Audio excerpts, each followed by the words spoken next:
Yes, Dignity Dancer taking out the $250,000 Triple Crown bonus 12 months ago. Will Pins be able to do it again in the Cadbury Guineas 2000? We'll find out in a little less than quarter of an hour. Horse that could be first prize richer, and that is $617,500 plus the bonus of $250,000. Pins trained by Clary Connors to be ridden by Shane Dye, looking to win the Triple Crown as Dignity Dancer did last year. Alf, the only query that I had was the 2,000 metres. Yeah, well, I think your query's just 70. There's Diatribe out behind the gates, and one of the other runners there, the John Hawkes runner, about to be led up towards the gates. That's on their way now in the Guineas, and a little bit slow out Hades and Freemason. They came out at 6s and 7s, and Pins pounced straight to the front. Oval Office went up second, and Hill of Grace is working around the outside and going forward in the early point. Hill of Grace last of all at the 900-metre mark. Diatribe and a new roll today by 2. Pins sitting right on him second. Dye about to ease to the outside, a length into Hill of Grace. Freemason is fourth, the fence, no change from Oval Office. Then Tributes and Hades last of all. Dye looking around at the opposition. He's tailing up behind Diatribe on Pins when they come to the turn. Into the straight inside the 600-metre mark now, and it's Diatribe straightening up a half length in front. Pins on the outside, second, a length and a half, Hill of Grace. Freemason strung up on the fence. Oval Office further out. Diatribe, Pins and Hill of Grace moving up. Oval Office coming down the centre, running down towards the 300-metre mark. He hasn't moved on Pins. Hill of Grace outside him. Diatribe the fence, then Oval Office, and further out is Hades. Now he calls on Pins, and Pins finds. He draws a length in front now. Oval Office and Freemason getting out late. Pins in front. Great ride by Dye. Pins wins it. Pins 3/4 to Freemason. Great go for third. Hades or Oval Office from Hill of Grace. Then Diatribe, and last of all is Tributes. He has done it. He's won the Triple Crown, number 2, Pins. And what a lovely pace. You'd provide that. And here's the head-on in normal motion. You can see Freemason got chopped out there. Now watch again. Darren's about to try and urge this horse through, and once again the run almost closes there. So he's had to put the whip away again. So there will be a hard luck story for Freemason, no doubt. 300th group winner, which not many people know about this. Yeah, only Mick Dittman and George Moore have won 300 group races, so it's a real achievement. And naturally I was, because he's had a lot of problems during the week. Clary hasn't hid that. He said that. He is very lucky to be here today. He even said to me if it was any other... It's been a very, very hard week. This horse must have a lot of guts. This is a big moment for you, Clary, isn't it? Yeah. And he's a bit better horse than I thought he was. And what were his problems, Clary? A 3-year-old Redout's Choice has been retired to stud. As revealed exclusively on Channel 10 yesterday, Redout's Choice suffered a setback in a track accident at Caulfield just hours before he was to run in the Cadbury Guineas. This morning, managing owner John Massara decided to abandon the Sydney autumn campaign. Instead, the horse will travel to stud with this horse, believing that he's the best horse we've ever taken to stud, really. Tremendous profile for a stallion.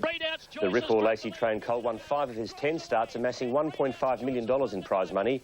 His most memorable wins were the 1999 Blue Diamond and Caulfield Guineas. The Victoria Titan... Got to give Shane Dye a bit of a pat on the back. He's ridden brilliantly in the last couple of weeks, and his results confirm that. And once again, Clary Connors in the winner's circle. And we were talking about Pins before the Guineas, saying, would he run the 2,000 metres? There'd have to be no pace. Well, there wasn't really much pace. Been by snippets too, yeah. Yes, and Diatribe led in the race, which is not Diatribe's role, really, to lead. And he didn't lead at any pace, so the pacemakers all just sat there. Pins sat right next to him and had 2 quicker turn of foot over the last 400 metres, won in the race. Good effort from a very good little horse. Unfortunately, the bonus situation is, I know they're seriously looking at whether they have the bonus anymore. They've had 2 bonuses and they've both gone off, and I think it'd be reasonably difficult to get an insurance policy at any rate that you'd want to have a bonus next year. So I don't think there'll be one next year, but we'll wait and see. What do you think, Tap?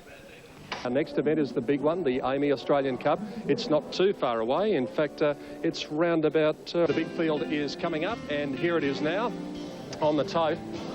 Intergaze at $6.60, Arena's $6.20, Aerosmith $11.10, Oliver Twist number 5 is showing $6 even, Aramathiah 26, a force, Royal Voyage 29, Collins Street $37.20, Inner Flurry $7.50, Laybeal $17.30, Noir Sear $23.90, and Crawl $13 and... But the money does continue to pour in for Zapur. I noticed that Roy Higgins said that he fancies Zapur. Certainly the money coming for Zapur late. Thank you to Mo. The line is good. They're off and running now. They bounced out in a good line too. Morphy, Oliver twist out quickly with Intergaze and going forward Arena. Labille pushing up on the inside. Arimathea behind those with Morphy. On a bit, Morphy got tightened up, lost some ground, and Streak was put out wide from In a Flurry, and further back in the race then Crawl. They're followed over on the inside by the Hind, followed by Nawasir and Collins Street last of all. Intergaze has whipped around the outside at Chiquita Lodge to take it up now. And the pace is on. It's Intergaze going out about 4 or 5 lengths in front of Zapur. 2 lengths to Oliver Twist, a length further back Labille, a length further back Nawasir and Collins Street last of all. Intergaze and most unfamiliar role. He's out about 8 lengths in front of the 800-metre mark. In second placing Zapur, Oliver Twist and Neckaway third. 2 lengths further back in the race, then Aerosmith given a crack with a whip, followed by Labille. Then Arena well back in the race, Street followed by Arimathea Morphy. Well back was Crawl, followed by over on the inside In a Flurry, hard ridden. The Hinds dropped out to last and Collins Street second last. Intergaze turns for home by 4 lengths down at the 400-metre mark from Zapur on the inside of Oliver Twist. 3 Labille down the middle Arena running on from Aerosmith and Street. Intergaze at the 300-metre mark starting to fold. Zapur after him with Oliver Twist on the outside, then Arena wider out. Intergaze at the 150, he's a length in front. Oliver Twist and Zapur trying to get to him. Oh, Intergaze is giving plenty. The Big Red from Sydney's 2 lengths in front of Oliver Twist. Arena and Streak out wide, but it's Intergaze. Intergaze takes the cup. A length and a half and Daring Tactics out in front. Photo for the Miners, it's Arena or Streak out in the centre of the track. They're followed further back by the Hind who rattled home. Then came Crawl. Then Zapur from Collins Street, Oliver Twist and Aerosmith. Labille followed by Arimathea. Further back in the race, then Morphy followed by In a Flurry, never in the race. And Nawasir is near the tail. Collins Street at the 800. Daring Tactics by Craig Carmody on. Intergaze's lead is about 7 lengths before the turn from Zapur and Oliver Twist. 2 lengths away Labille, hard pressured on the inside of Aerosmith. They're followed by Arena, pulled out wide Streak as they corner. Then Arimathea behind them, Morphy hard-ridden Crawl. Nawasir comes out wide as they enter the straight. Collins Street next to last and the Hind. Intergaze at the 400. His lead about 3. Zapur and Oliver Twist both trying valiantly to reel in the leader. Then Arena coming home well from Streak, and then Aerosmith. Intergaze nears the 200. His rider's dropped the whip. He's a length and a half, Zapur and Oliver Twist. Intergaze in front. He's tied, but he's got a length and a half on them. Oliver Twist and Zapur are trying hard, but Intergaze is giving something. His big heart keeps him going. Tied, but wins it. Intergaze scores. Photo for the Miners between Arena and Streak. Then came the Hind, who came from last at the turn. Crawl next from Zapur. Unbelievable run by the grand campaigner Intergaze, who today wins his 9th Group 1, but he's never won one like that before. That was extraordinary. Craig Carmody going to the front over about the 1400-metre mark, and I don't know whether he wanted to be that far in front. I think the horse just fired up on him, and he has gone to the line as well as anything. It was sensational. Intergaze outstanding today in winning the public. Before you went out, what you... is always to get cover and sit him in behind and put him as relaxed as possible. But, you know, without any cover, he revved up a little bit from the outside, and I had a real bit of trouble holding him, and I thought, well, this is no good. I may as well let him slide and be comfortable. And worked out well, mate. And what a... I'm beside myself because I didn't know what to think when they went to the half mile and he got that lead. And I thought, oh, no. So I didn't watch the race, Well, just on that, because the boys all asked you what you thought of it from the press, and you said to them that you didn't watch the race. When did you look up? Well, when he come past the clock tower, but then it's such a distance from the post, and the owners were jumping up and down. I thought, oh, don't go too early. So it was very, very exciting. So how did you feel when Craig went 8-10 lengths in front? I can't repeat it. By a great horse, 9 Group 1 victories, and the $812,000 he earns today takes his stake earnings to about $3.77 million. He has been a truly remarkable racehorse.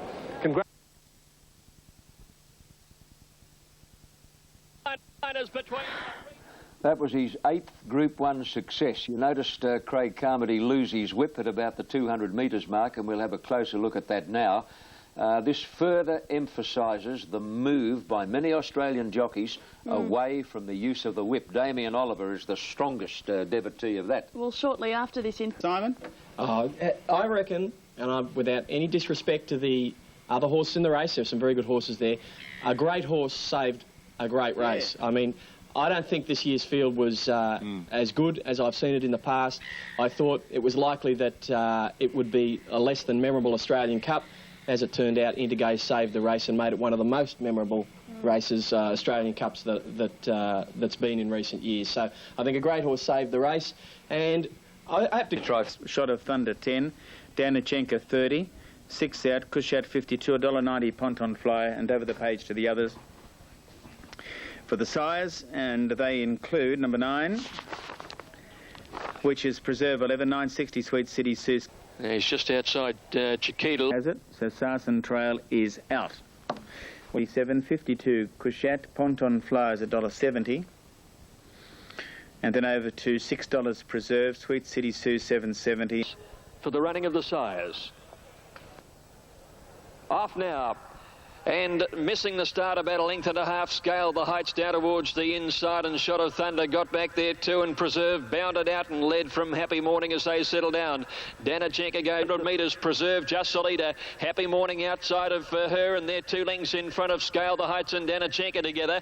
More than 2 lengths away, Ponton Flyer, who's had the run of the race, followed by Sweet City Sioux, Cushet, and Shot of Thunder last as the sires field swings around the corner. And Preserve is first into the straight from Happy Morning. On their outside is Danichenko, followed by Scale the Heights, about to get a rails run. 2 lengths to Ponton Flyer, called on. Just left a little flat-footed here as they get towards the 300. Preserve in front of Happy Morning. On the outside, Danichenko. Shot of Thunder coming out wide on the course, followed by Ponton Flyer. But Preserve still in front. There's 120 metres to go. Preserve a length and a half in front of Ponton Flyer. Happy Morning and Danichenko. Preserve kept going, and Preserve for Neville Wilson takes out the sires from Ponton Flyer. Happy Morning third over on the inside, followed by Shot of Thunder, Danichenko. A gap behind those to finish in the race was Scale the Heights, Sweet City Sioux, and Cushet. Quinella 370, Trifecta 46.40. Yeah, Neville's first Group 1 in quite a while. 4-1 Preserve, 6-4 on Ponton Flyer, 6-1 Happy Morning. Winners out of a mare called Peach. Let's hear from Neville Wilson. Very slow early day, and he ran 1:23.5 for the 1400 metres. That's only average time. And they came home in 33.8. So what hope did Ponton Flyer have from the back of the field? In which they have before in the size produce. It's a nice race to... The Knot 240, Adam $2, Lease 14, Brave Prince 44, Chiron 17.86 for... She looked really good in the parade today. She looks a lot fitter today. Good on you, mate. Wayne Harris with his parade yard comments prior to the Group 1 Chipping Norton Stakes, Graham. Thanks. Gates are back. Oh, Adams slow to go. Adams missed the kick in the Chipping Norton and away very quickly. Chiron diving through in the centre. He'll lead. Adam mustering speed. And coming across wide out on the track is Carpion, and he's looking for the front. Lease will tie the knot last. Win will die. Go forward. Coming down the side at the 850. And the front runner is Carpion. He leads by 3/4 on. Adam in close attendance. One away on the inside, getting a beautiful run. Chiron. They were followed by Lease and Die, starting to come around the outside of staging. He's commencing his move, and Brave Prince last at the 600 metres pole, and still the leader on the inside, Carpion from Adam. One away, Lease with a great run. Tie the Knots out 4 wide, working around staging. They were followed by Chiron and Brave Princess. Heads turn for home. 400 metres to go. He's out about 6 wide on Tie the Knot, and he's under the bat, but he's coming with a great run. Adams hit the lead. Here's Tie the Knot out in the centre of the track. He went one fell swoop, picked them up, and raced to the front from Lease and Adam. Die riding hard. It's Tie the Knot in front of Lease. Staging's had the last drop at them. Adams running on. Adams coming back at Tie the Knot, but this will be group win number 8 for Tie the Knot. He's a class above them, and he kills them. Tie the Knot won the Chipping Norton from Adam and Staging, and then Brave Prince. They were followed by Lease, Chiron and Carpion last in. Well, that was the way to ride him. Put him into the race at the 700, make it a staying contest. And he was always too good. Was put into the race a long way out. 8 Group 1s for this marvellous little stayer.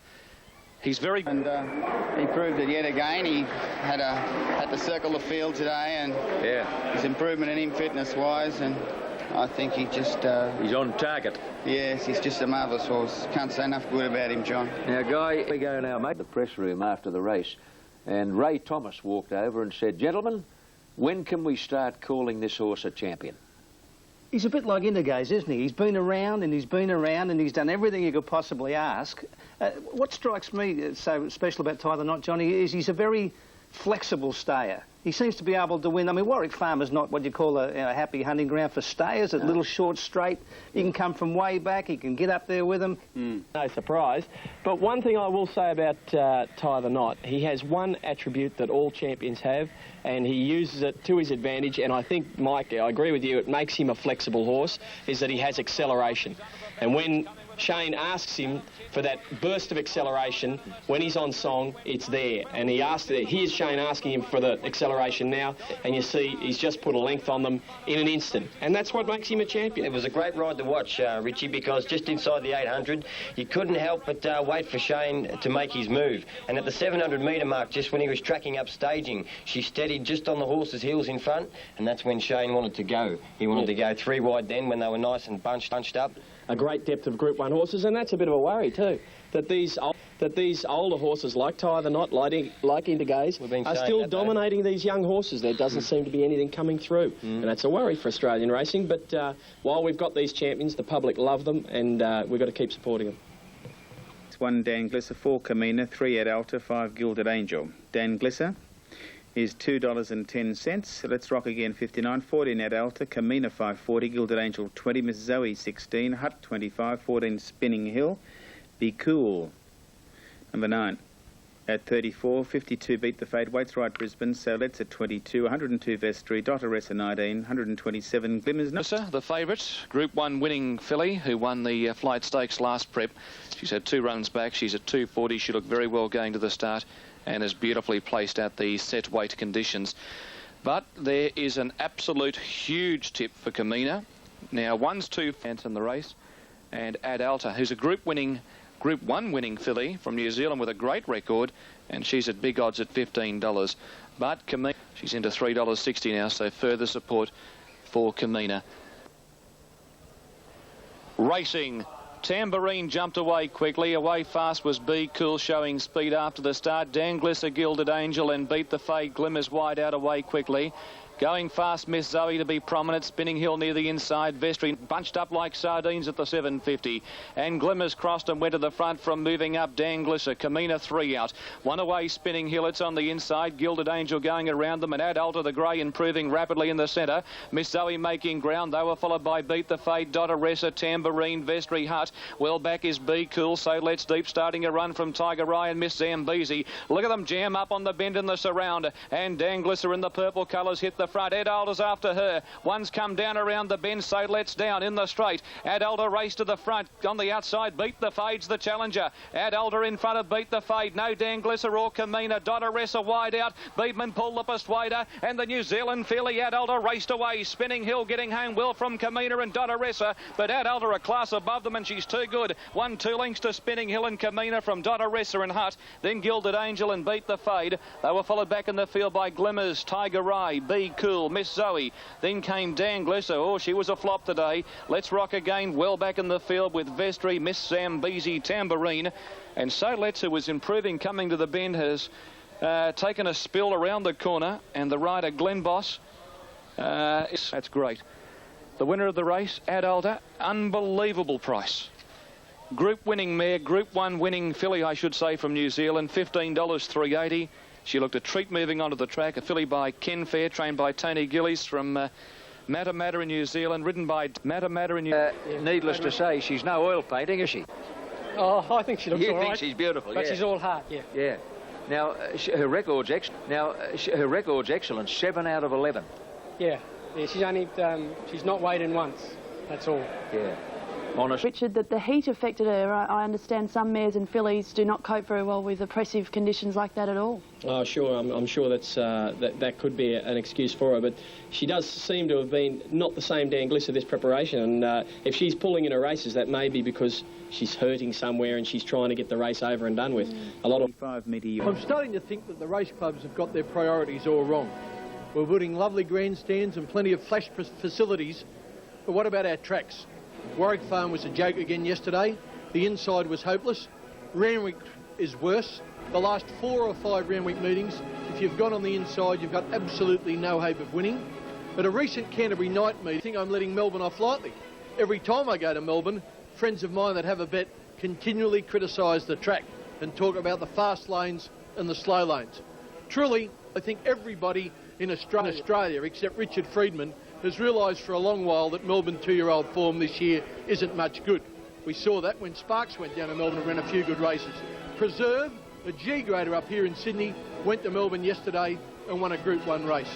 I need say no more. I'd love to win the Slipper this year, and I ram that trophy fair down Kenny's throat. You know, that is sticking your neck out so far to say that because we had a second-rate size produce, and it was yesterday, and Pont and Flyer, who's probably a bit tired now, didn't run up to her best. It wasn't run to suit her anyway. Jarred up a bit. And mathematically impossible for her to win the way the race was won. But anyway, Kenny, you keep going with all of this. About your track biases, well, getting all the trackmen together won't solve the problem either. It's simply a combination of two things.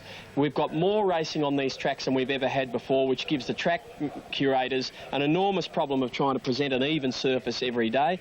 And we've now got a movable rail, which we didn't have 20 years ago when Kenny was a bookie or something. And that does to upkeep. So I don't know where the problem is going to be solved and who's going to solve it. But while we've got more and more racing on the same tracks, you're going to have the problem. Simple as that. Carline, Sports and La Zagaleta equal top rate from Slavonic. Big gap in the ratings, and then Sir Boom 2, 6, 4 and 3 updating. Paint is out. Sports $2, 16 Sir Boom, Slavonic 7.40, a point 10s, 4.80 La Zagaleta, 22 Oamaru. On the top of the straight, I think he'd be get about that run. He's run well here at Moonee Valley once before. He handles the slow ground. A little bit of a... And La Zagaleta fractionally slowed down on the inside. Sports got away well. Ruthless Tycoon wants the front, though. He's being hard-ridden to find it. And Ruthless Tycoon took over. Ruthless Tycoon, the 3-year-old, led about a length clear to Sports, a length and a half, a point outside Sir Boom, and 2 lengths Slavonic.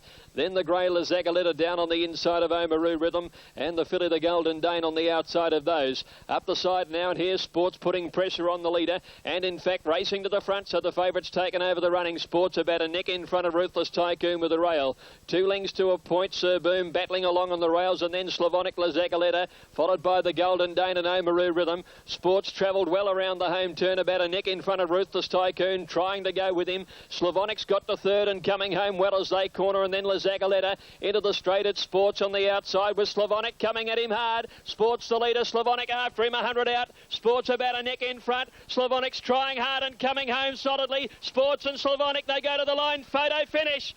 Between Sports and Slavonic, there's little in it here. They've hit it together, with La Zagaleta grabbing third from Ruthless Tycoon. They were trailed in by the Golden Dane, a point, Oamaru Rhythm and Sir Boom. Oh, which horse has got... puts everything into Sports and almost gets into the line, but Slavonic, and you heard Mick Price say he has returned quite forward, and a nice win. There, Slavonic had won 500, add another $81,000, and will he be Sydney bound for the $2.5 million San Miguel Doncaster? Time will tell. Trifecta. Melbourne can't. The Hawks stable saddles up the class. 93. Number 1, I Am a Ripper, $15. 2, Shazoo, $5.40. 3 is out. She had an elevated temperature this morning, and connections had little of $10. 6, Hill of Grace, $3.90. 7, Grande Echazard, $3.20. Number 8, Tahuna Gold, $14. 9 is Brulante, $7.90. And money at it in the last couple of years. Sunline won it last year. Kensington Palace and Champagne dead heated 2 years ago. Racing, Hill of Grace began okay, but then came across sideways and bumped a little with Shazoo at the start, and Forest Express began quickly with I'm a Ripper.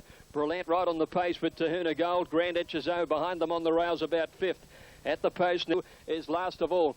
Off the back at the 800 metres, I Am a Ripper trying to do it all in the Lone Star Oaks, led by 2 lengths Forest Express. A length and a half away third is Hill of Grace. Brillant the rails, and then Tahuna Gold. Grand Echazard's had a cosy run from Eladance, High Grove, and back last of all is Shazoo. by the school. I Am a Ripper, the leader, about a length in front of Forest Express, and Hill of Grace poised to pounce and about to let loose. Grand Echezo's coming with its run, and then Tahuna Golden Shazoo is dashing around the field from last. Forest Express took the lead, but immediately Hill of Grace has moved up very strongly on the outside. Grand Echezo's still running on, and so is Shazoo out wider, but Hill of Grace is the leader coming for home in the Oaks. Hill of Grace in front, a length and a half to Grand Echezo. The Zabeel fillies 1-2 around the corner, and then Shazoo, Hill of Grace against the rail, a length and a half in front. Grand Echezo tries, she might, can't bridge the gap, and Hill of Grace and Brett Preble take out the Oaks by 2 lengths. Grand Echezo second, 3.5 Shazoo third, and then Tahuna Gold, Forest Express, High Grove, trailed by Brillant, a long break alley dance, and I'm a Ripper, the early leader, folded badly to finish last of all. Hill of Grace, a dominant winner in the Lone Star Oaks. Rather enjoyed that. Time was 2:06.7. Home in 36.5, 24.6 and 12.6. Yep, too good. Just a dominant win there by this New Zealand filly who put the... 4 favourite, the winner by Zabeel, 3-1 Grand Echezo by Zabeel, and 6-1 Shazoo. Brett Preble rode the winner for trainer Robert Prescott, and we... Fairway, some pretty tough customers. She's pretty good. I think if you see her here, she's just dominated this race. Now, Grand Echezo basically got to her just before the corner, but couldn't go on with her. You know, Hill of Grace just dominated the race and asserted her authority over the last 400 metres. They regularly bring fillies over, don't they? Fillies don't have a great record in this race overall. They did run 2nd, 3rd, 4th and 5th last year. I think they'll both be competitive. And as we go to Greg Miles for the call of the Anthea Crawford. Wonder down on the inside. Carmenes creeping around the field, and Lady Elsie gets onto her back. Noircia over on the fence with a lot of work to do, followed by Fuss, Cantiana and Tudorlay Beale. As they neared the corner now, Gold Crystal joined again by Londolozy, Blue Paris and Boile d'Or out wider. Then Rosa War starting to stake her claim, and Lady Elsie's coming around the outside as they corner. Larzophanes up there too. Gold Crystal, Londolozy the leaders, with Rosa War coming after them fast, and then Lady Elsie. Rosa War wanted to duck in a little bit. She took the lead though. Lady Elsie's after Rosa War, and then Gold Crystal. Rosa War's a length and a half in front of Lady Elsie, trying hard, but Rosa War wins it a half a length to Lady Elsie. Second in and again. Gold Crystal, a very big run, holding on for third from Londolozy, Lazophany and Boile d'Or. Then Noircia, Carmen knocked right up, and Hula Wonder last in. 3/4 and 3/4 to 4th, and 1:37.1 was the time. 4:40 and 1:90 for Rosa War, 2:90 Lady Elsie, 9:90 to 1. Amazingly, she's out of an Oaks winner, an AJC Oaks winner, Savannah City. She's never won beyond a mile. Did you try her? We've tried her. We tried her in the Caulfield Cup. She ran 5th. We tried her in she just got beaten in the Dalgety on Derby Day this year at 2,500 metres. But I think she's best around a mile.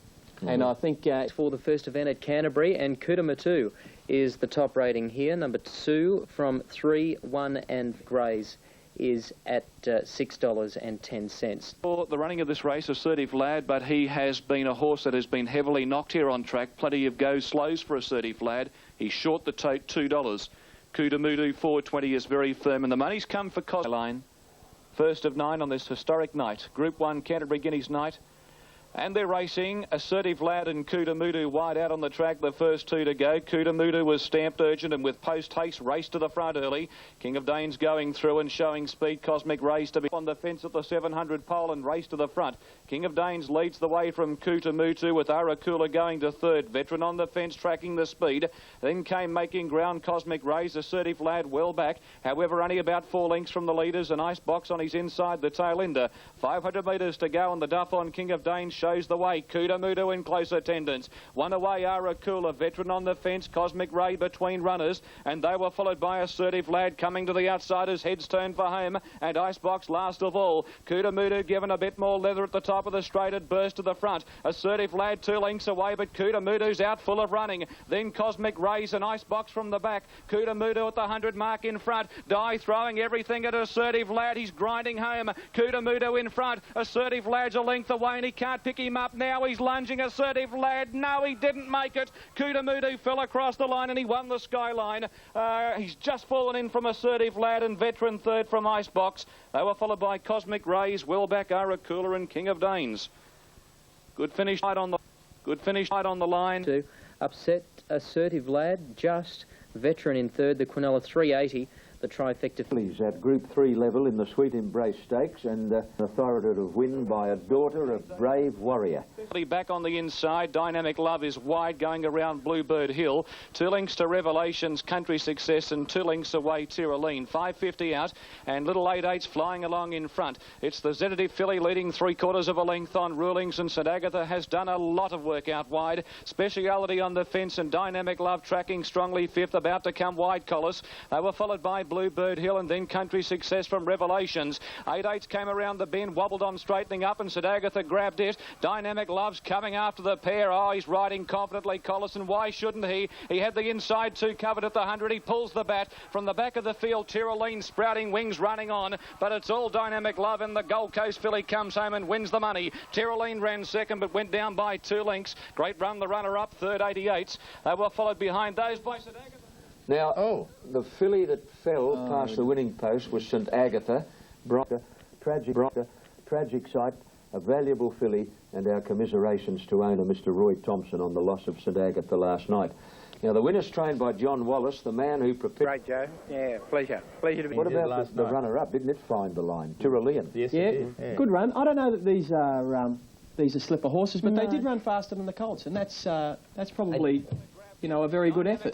This is the feature, the Guineas, and what a field we have engaged here. Fairway and Oval Office, the visitor from Victoria. Equal ratings, 1 and 5 away from those. Shogun Lodge for Shane Dye, a little bit better. It's at 440. Fairway 240 likewise. Martree 25. Oval Office 13. I'm a fan of Crawl. It's at $9.80. It's been flying at the moment. Danny Nikolic will ride As You Do at 19. Royal Integrity is at 65. Cloth of Gold. Now I think he'll be a lot better. I think you'll see him step up the real Shogun Lodge tonight. And I'm sure Bobby Thompson breathed a sigh of relief when the track was upgraded to dead earlier this evening. Yeah, for sure. I think that'll bring him into the race quite well. He is much better on top of the ground, I feel. The Daily Telegraph Guineas. For the first time back at Canterbury Park since Octagonal's win in 1996, and the lights are on. Special night at Canterbury Park, and the gates crash back and they're racing in the Guineas. Liberty Hall, a shade slow to get going. Cloth of Gold wide out, jumped well, but Fairway was into stride quickly. Smartly out was Martree. Royal Integrity with Cloth of Gold and the white colours coming across.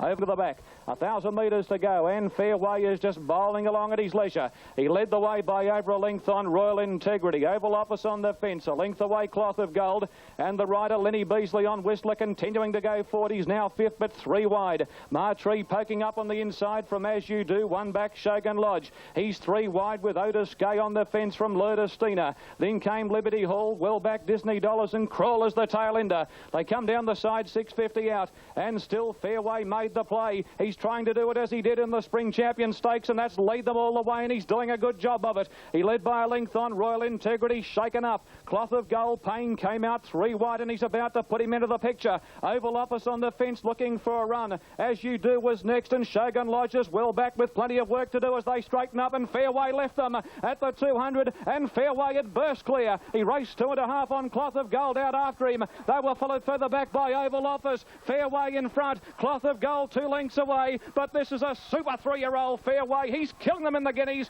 Fairway went home and won over a length to Oval Office. Cloth of Gold was 3rd from Crawl, and there was no Shogun Lodge tonight. Then came Martree, As You Do, and Otis Gay from Lurdistina.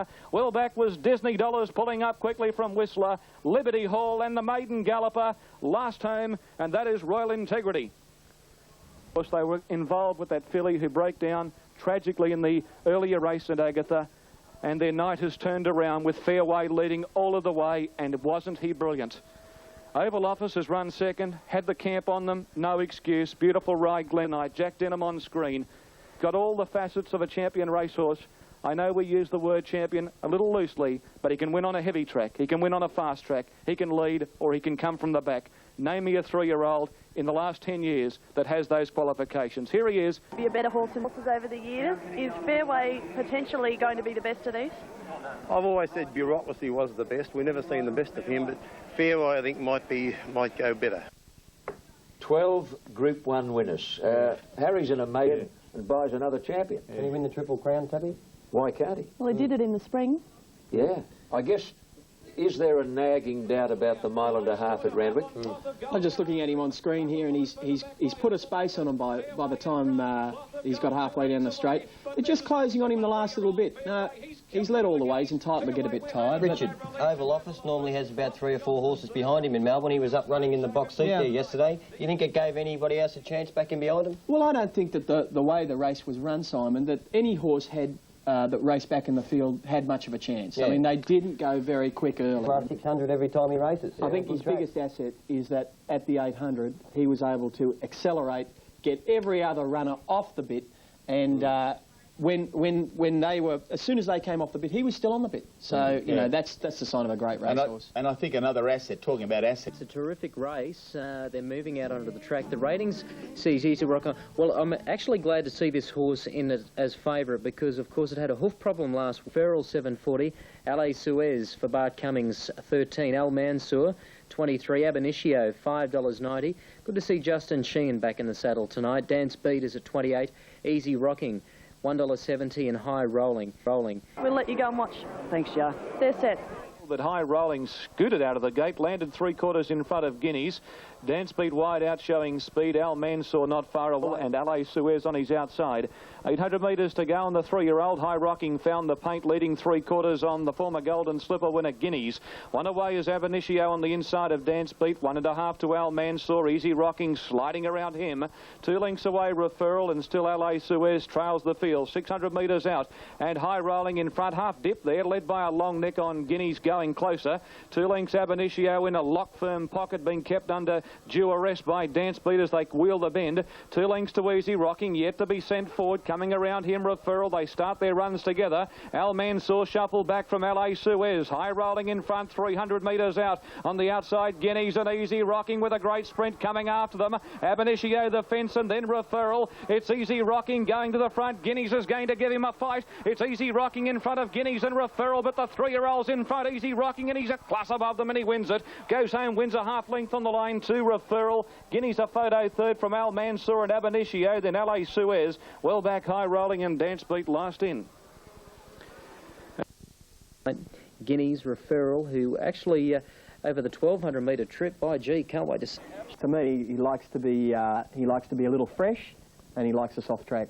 And when you get the combination with of freshness and soft track with Easy Rocking, very hard to beat. You love calling Ronnie's horses wet trackers. I know, and he hates me doing it. But this, not saying he's only a wet tracker, but he likes the sting out of the ground. This horse, I believe. Mate, look, Ronnie's... There's little between Pemberton on the outside and Mr. Conductor down on the inside. Around their heels running on is Donna Dior, followed by Royal Joke.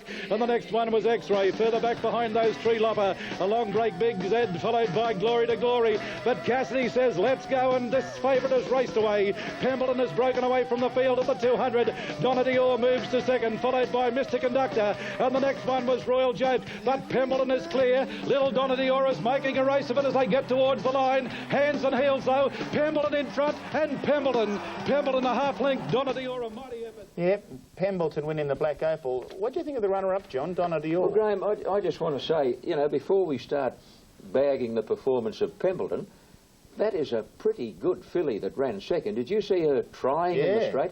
And the third one was 8.5 lengths away. I appreciate that, and I'll never bag a winner. The horse did very well to win. I'm just not sure he's the right sort of horse for the slipper. A lot of pressure in the lead for slipper horses, and I'm just not sure that he's the exact sort of horse to win a slipper, but it was a good effort, and the second horse... Look after him, get him on a good... One at Caulfield. Now, the second, the Safilo Iway Todman Slipper Trial, is race 2 at Rosehill Gardens. Now, Pemberton, number 1, is on 100, ahead of 4 Lord Dane, 2 Great Crusader, and 5 Continuum. Pemberton, number 1, and they're moving up in Melbourne. It's $1.60 Pemberton, Great Crusader 37, Happy Morning 34, Lord Dane 17, Continuum 14, Phoenix Park 13, 14 Reenact, Wagner $34. Number 9 is Ombra de la Sierra 50, $6.40 Shruti, Tree Lopper 100. Level. Won by a line last year, same stable, same rider, same owners have Continuum in this race. And the gates open. They've jumped in a good line. Reenact went back after the start. Away very quickly, Pemberton, and Great Crusader, the Queenslander, came out running. Continue. Then Lord Dane, Hunter House, and 2 lengths Reenact. Coming off the back, And Pimbleton's had to do a powerhouse of work, but he's reached the front now from Umbra Della Sera. On the inside third, Great Crusader. Wagner moving up wide in the centre continuum. Back the fence, Shruti. Happy Morning going forward. Then came Tree Lopper, Phoenix Park, Hunter House, Lord Dane and Reenact. On the bend in the Todman Slipper Trail, and it's Pimbleton in front. Umbra Della Sera is worrying the daylights out of the favourite. 3/4 away, Great Crusader continuum. Cassidy's riding confidently on Pimbleton. He's given him a dig in the ribs at the 300 now, and the big horse strode clear. Great Crusader's running a great race. He's out after Pimbleton. Great Crusader on the outside's moved up, and he's hit the front at the 150 from Pimbleton. Phoenix Park running on with Lord Dane, but it's all Great Crusader. The Queenslander's coming right on with the job, and he's killing them. Great Crusader won it very tight, the Miners. Pimbleton, Lord Dane, who's run right off the track at the post, and Phoenix Park up there in the photo. Then Umbra Della Sera, Happy Morning, Hunter House. They were followed by Shruti, Tree Lopper, Wagner well back and Continuum, and Reenact was run right off the track by Lord Dane, who just veered out sharply at the winning post, and lucky the slipper on that run. Now the time is 19.96, 19.96, and they've come home in 35.12. The record... 20 to... I would have got 5 million to 1. I'd have a runner in a golden slipper. So, you know, just to be here's a great thrill. And now you've got to be realistic that he may even be a chance in the race. So, who knows? Tony, exactly right. Give me a reason why that horse is not a realistic chance, given a good barrier. Funny that he said that he rated himself 5 million to 1 to ever have a runner in the Golden Slipper, and now he's got a horse that's the second favourite for the world's richest 2-year-old race at 6 to 1. Yeah. Disappointing performance, not up to them yesterday. He's been up for a long time, and he will run in the heroic race following the Golden Slipper, but he will definitely not run in the Slipper, so that's sad news. He hasn't gone to the paddock then? No, he hasn't. Oh, right. Keeping him in work for 2.5 minutes from now. Take you to John Tapp, and it's 1 French Braids, 2 Crown Glory, 3 Belle de Jour, 4 Fates Gallant, with French Braids a ratings special. French Braids is at $2.90. Crown Glory, $2.70, $8.20 Belle de Jour. Len Beasley to ride that. Fate Gallant at $6.50. And then we've got Money Begets Money, 44, 108 Familiars. And a couple of times, and she could probably do the same again today, but I've gone around her. I've put number 2 on top, Crown Glory, 1 French Braids, and Fates Gallant, number 4 for my third choice. Belle de Jour. Bruce Cox reports to me that Pembleton is a definite non-runner in the Golden Slipper, is not to run in the Slipper. Fades away very quickly. She's a Pretender, dropped back after the start. Malouse came out of the gate running. Fate Gallant, Belle de Jour away well, and Operetta's showing speed. Noble 5th, but she's wide. 1 back, Crown Glory behind the leading group with French Braids around Midler. 2 lengths, Money Begets Money. She's a Symphonic Lady. Coming to the bend, 450 out of Malouse in front of Belle de Jour. Noble coming up 3 wide. Fate Gallant urgently needing a run. Then Operettas and French Braids wobbling around the bend to the outside. And Crown Glory a further length away. Belle de Jour given full ball by Len Beasley had swept to the front. And it's raced to the lead now from Malouse. But here's Fate Gallant getting into the clear running on. Belle de Jour in front. Fate Gallant on the outsides picking it up with every stride at the 100. Fate Gallant drew alongside Belle de Jour, who's fighting doggedly. Belle de Jour in front of Fate Gallant, and she fights on too well. Belle de Jour's beaten Fate Gallant. Photo 3rd, Malouse or Crown Glory from Operettas and Symphonic Lady. They were followed by French Braids. Well back was Midler, Money Begets Money, Noble, and last of all, She's a Pretender. Particular, probably just... All right, let's take it to John Tapp. John. Clary Connors with me now, Graham. Well, Clary, they were all talking Crown Glory and French Braids, but your filly is very professional. She can race on the pace and she can find the line. Yeah, John, we didn't want to be up there today, but we've got an awkward barrier, but she's a runner, and she tries, that's how she's going to work. Winning. She's just a natural. If you can put her to sleep or you can ride her forward, she's just a natural. She's just so quiet and just does what you want her to do, and she's got a lot of ability and she's a very good filly. Can she win the Slipper? I don't know about win, but she'll be very competitive. She might have evened up the score a little bit there, but he's a great trainer, Clary, and knows how to get a 2-year-old firing, and this filly's just in great form, and she's in great winning form, and you can't beat that coming into a Slipper, so I reckon she'll be right there with a big chance. The second, Fate Gallant, very good run, very good run. I thought it'll be competitive. Joe, the favourite is Assertive Lad at 7 to 2. Great Crusader now. Yeah, he's right in there on second favourite, 6 to 1. Assertive Lad, deserved favourite. I think the stable are quietly confident that they can win the slipper with him. Now, Testarossa finished out of a place yesterday. I've had a look at this tape 2 or 3 times this morning, and I am not one bit disappointed with his performance. He got buffeted from pillar to post, something he is not accustomed to, but he still didn't stop trying. He got beaten about 3 lengths, and Dean Lawson told me he was still blowing half an hour after the race. Here's Terry Bailey's call of the Far Lap Stakes. Losing ground, Testarossa the centre, Lord Essex on the fence. 2 lengths away is overcoming wide, around him Miss Zoe. Now Voyage of the fence from Chief Scout, Heptagon, Adalter coming around the field quickly, and they were followed by PlayStation and Passmore as they turned for home. Testarossa strung up in traffic and being niggled at. He's in trouble there, Oliver, as they come around the bend. Danglisser straightens up in front, the filly by more than a length on Sports Freak. Miss Zoe's coming with a good run, getting off the rail, Dangerous, Adalter and Passmore. Further back in the field, over looking for a run. Testarossa's under pressure. Danglisser in front, Dangerous looming up, Lord Essex the inside. Testa's getting out with Over and Adalter, but Lord Essex took the shortcut. Over's flying with Adalter. Lord Essex in front of Dangerous, and Lord Essex won the far lap. Second Dangerous, or Over and Adalter wide out. A great go the Miners. 11 to 1 Lord Essex, 16 Dangerous, 6 to 1 Over, and Testarossa was at 5 to 4 on. Let's hear firstly from the winning job. The young horse is starting to come through like him. I wasn't disappointed with Testarossa.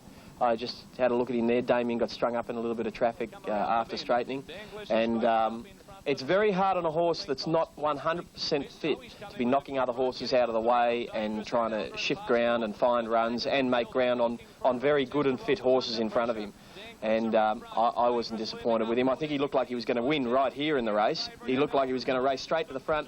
The horses inside him shifted out, a few shifted in outside him, put him back in the pocket again, and Fitness ran out the last 20 metres. Well, if you he's had the virus, and he would have missed work, and he's 4 weeks between runs, and I think there are adequate excuses for him. Better off getting beat. Card in Bonanova. The Ranvet has also been weakened following the scratching of Intergaze.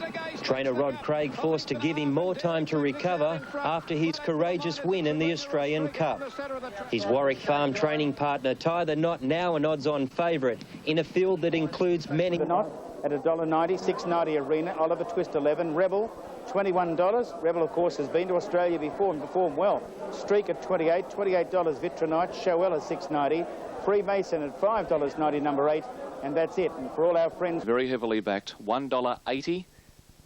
The 3-year-old Freemason right in contention at $5.30. Inside gate. Racing. Tie the Knot quickly out near the inside. In fact, he's landed a clear length in front and is leading early on from Oliver Twist. Going up is Freemason, the outside. Showella's coming in. Leaders to go. And Oliver had Showella in front. Cassidy going closer on the outside on Freemason. 2 lengths to Tie the Knot. He's never been this close in his life. 3/4 back Arena and 1 away Oliver Twist 5th. 1.5 to Vitronite. Rebel on the inside and Streak at the tail. Rebel, and last of all is Streak.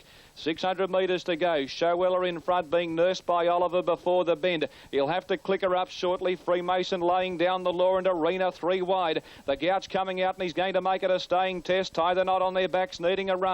Oliver Twist outside him, Vitronite, then Rebel and Streak in the straight. Showella at the 350 in front, but Arena pounced. Arena wanting to duck ends, hit the lead. Then Freemason and Tie the Knots to the outside, starting to close. 200 to go, Arena in front. Tie the Knots a length away, trying to pick up Arena, and here comes the big boy. He's coming, Tie the Knot with 50 to run. Arena in front, but Tie the Knot knows where the post is. He's too good again. 9 Group 1s for Tie the Knot. Arena second, Showella third. They were followed by Streak getting home well. Further back in the field was Freemason. Then further out on the track to Vitronite. They were followed by, well back in the field, Vitronite pulling up 33.46. They have gone at a farcical speed in the early stages. But he has shown happening, preparation after preparation, Graham. Group race after group race. He's just an amazing animal. John, we'll just have a look at some totes. $1.90, $1.10, Arena $2, and Showella $2.20, $6.40 the Quinella, $37.10. A champion. So Tie the Knot's not a champion in your book? Tie the Knot is an outstanding racehorse, not taking anything away from him, but he ain't a champion. Greg Charles, certainly an outstanding autumn horse and an outstanding horse in Sydney, isn't he? Yes. I mean, it was a good ride by Di, and it was a strong win. Yes, it was strong because it was a dawdling pace, and Tie the Knot has produced such a remarkable sprint to win the race. Had to run 33-something to win it, and that was truly remarkable at the end of a staying race.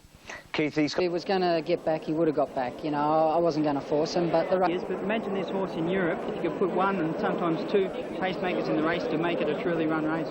Yeah, well, I don't really want to go to Europe, mate. They're a different class over there. I've been speaking to Greg Hall in Dubai, and he tells me that he rides 15 work there a morning that could win our Cox Plate. So I think we'll stay here and keep collecting these Group 1s and $1 million races. They should too. He's a champion horse. There's no doubt about that. He's one of the great horses of the last 5 or 8 years, and I think he deserves his spot. And I think you've got to give Shane Dye credit here. Yeah. He's ridden the horse well up virtually the whole career of the horse, and keeps winning these Group 1s on him. Very good ride. Guy Walter, great training effort with that horse. But I think yesterday, no doubt about that. There was some area of criticism there about Darren Gouchy's ride yesterday on Arena. I can't fault his ride. I thought it was a terrific ride. I wanted to get Simon's Classic, the return of Sunline. The Kiwi mare out to improve on her amazing record of 15 wins from 21 starts. But to do so, she'll also have to equal the Great Emancipation's record of carrying 60 kilos to victory in the Coolmore.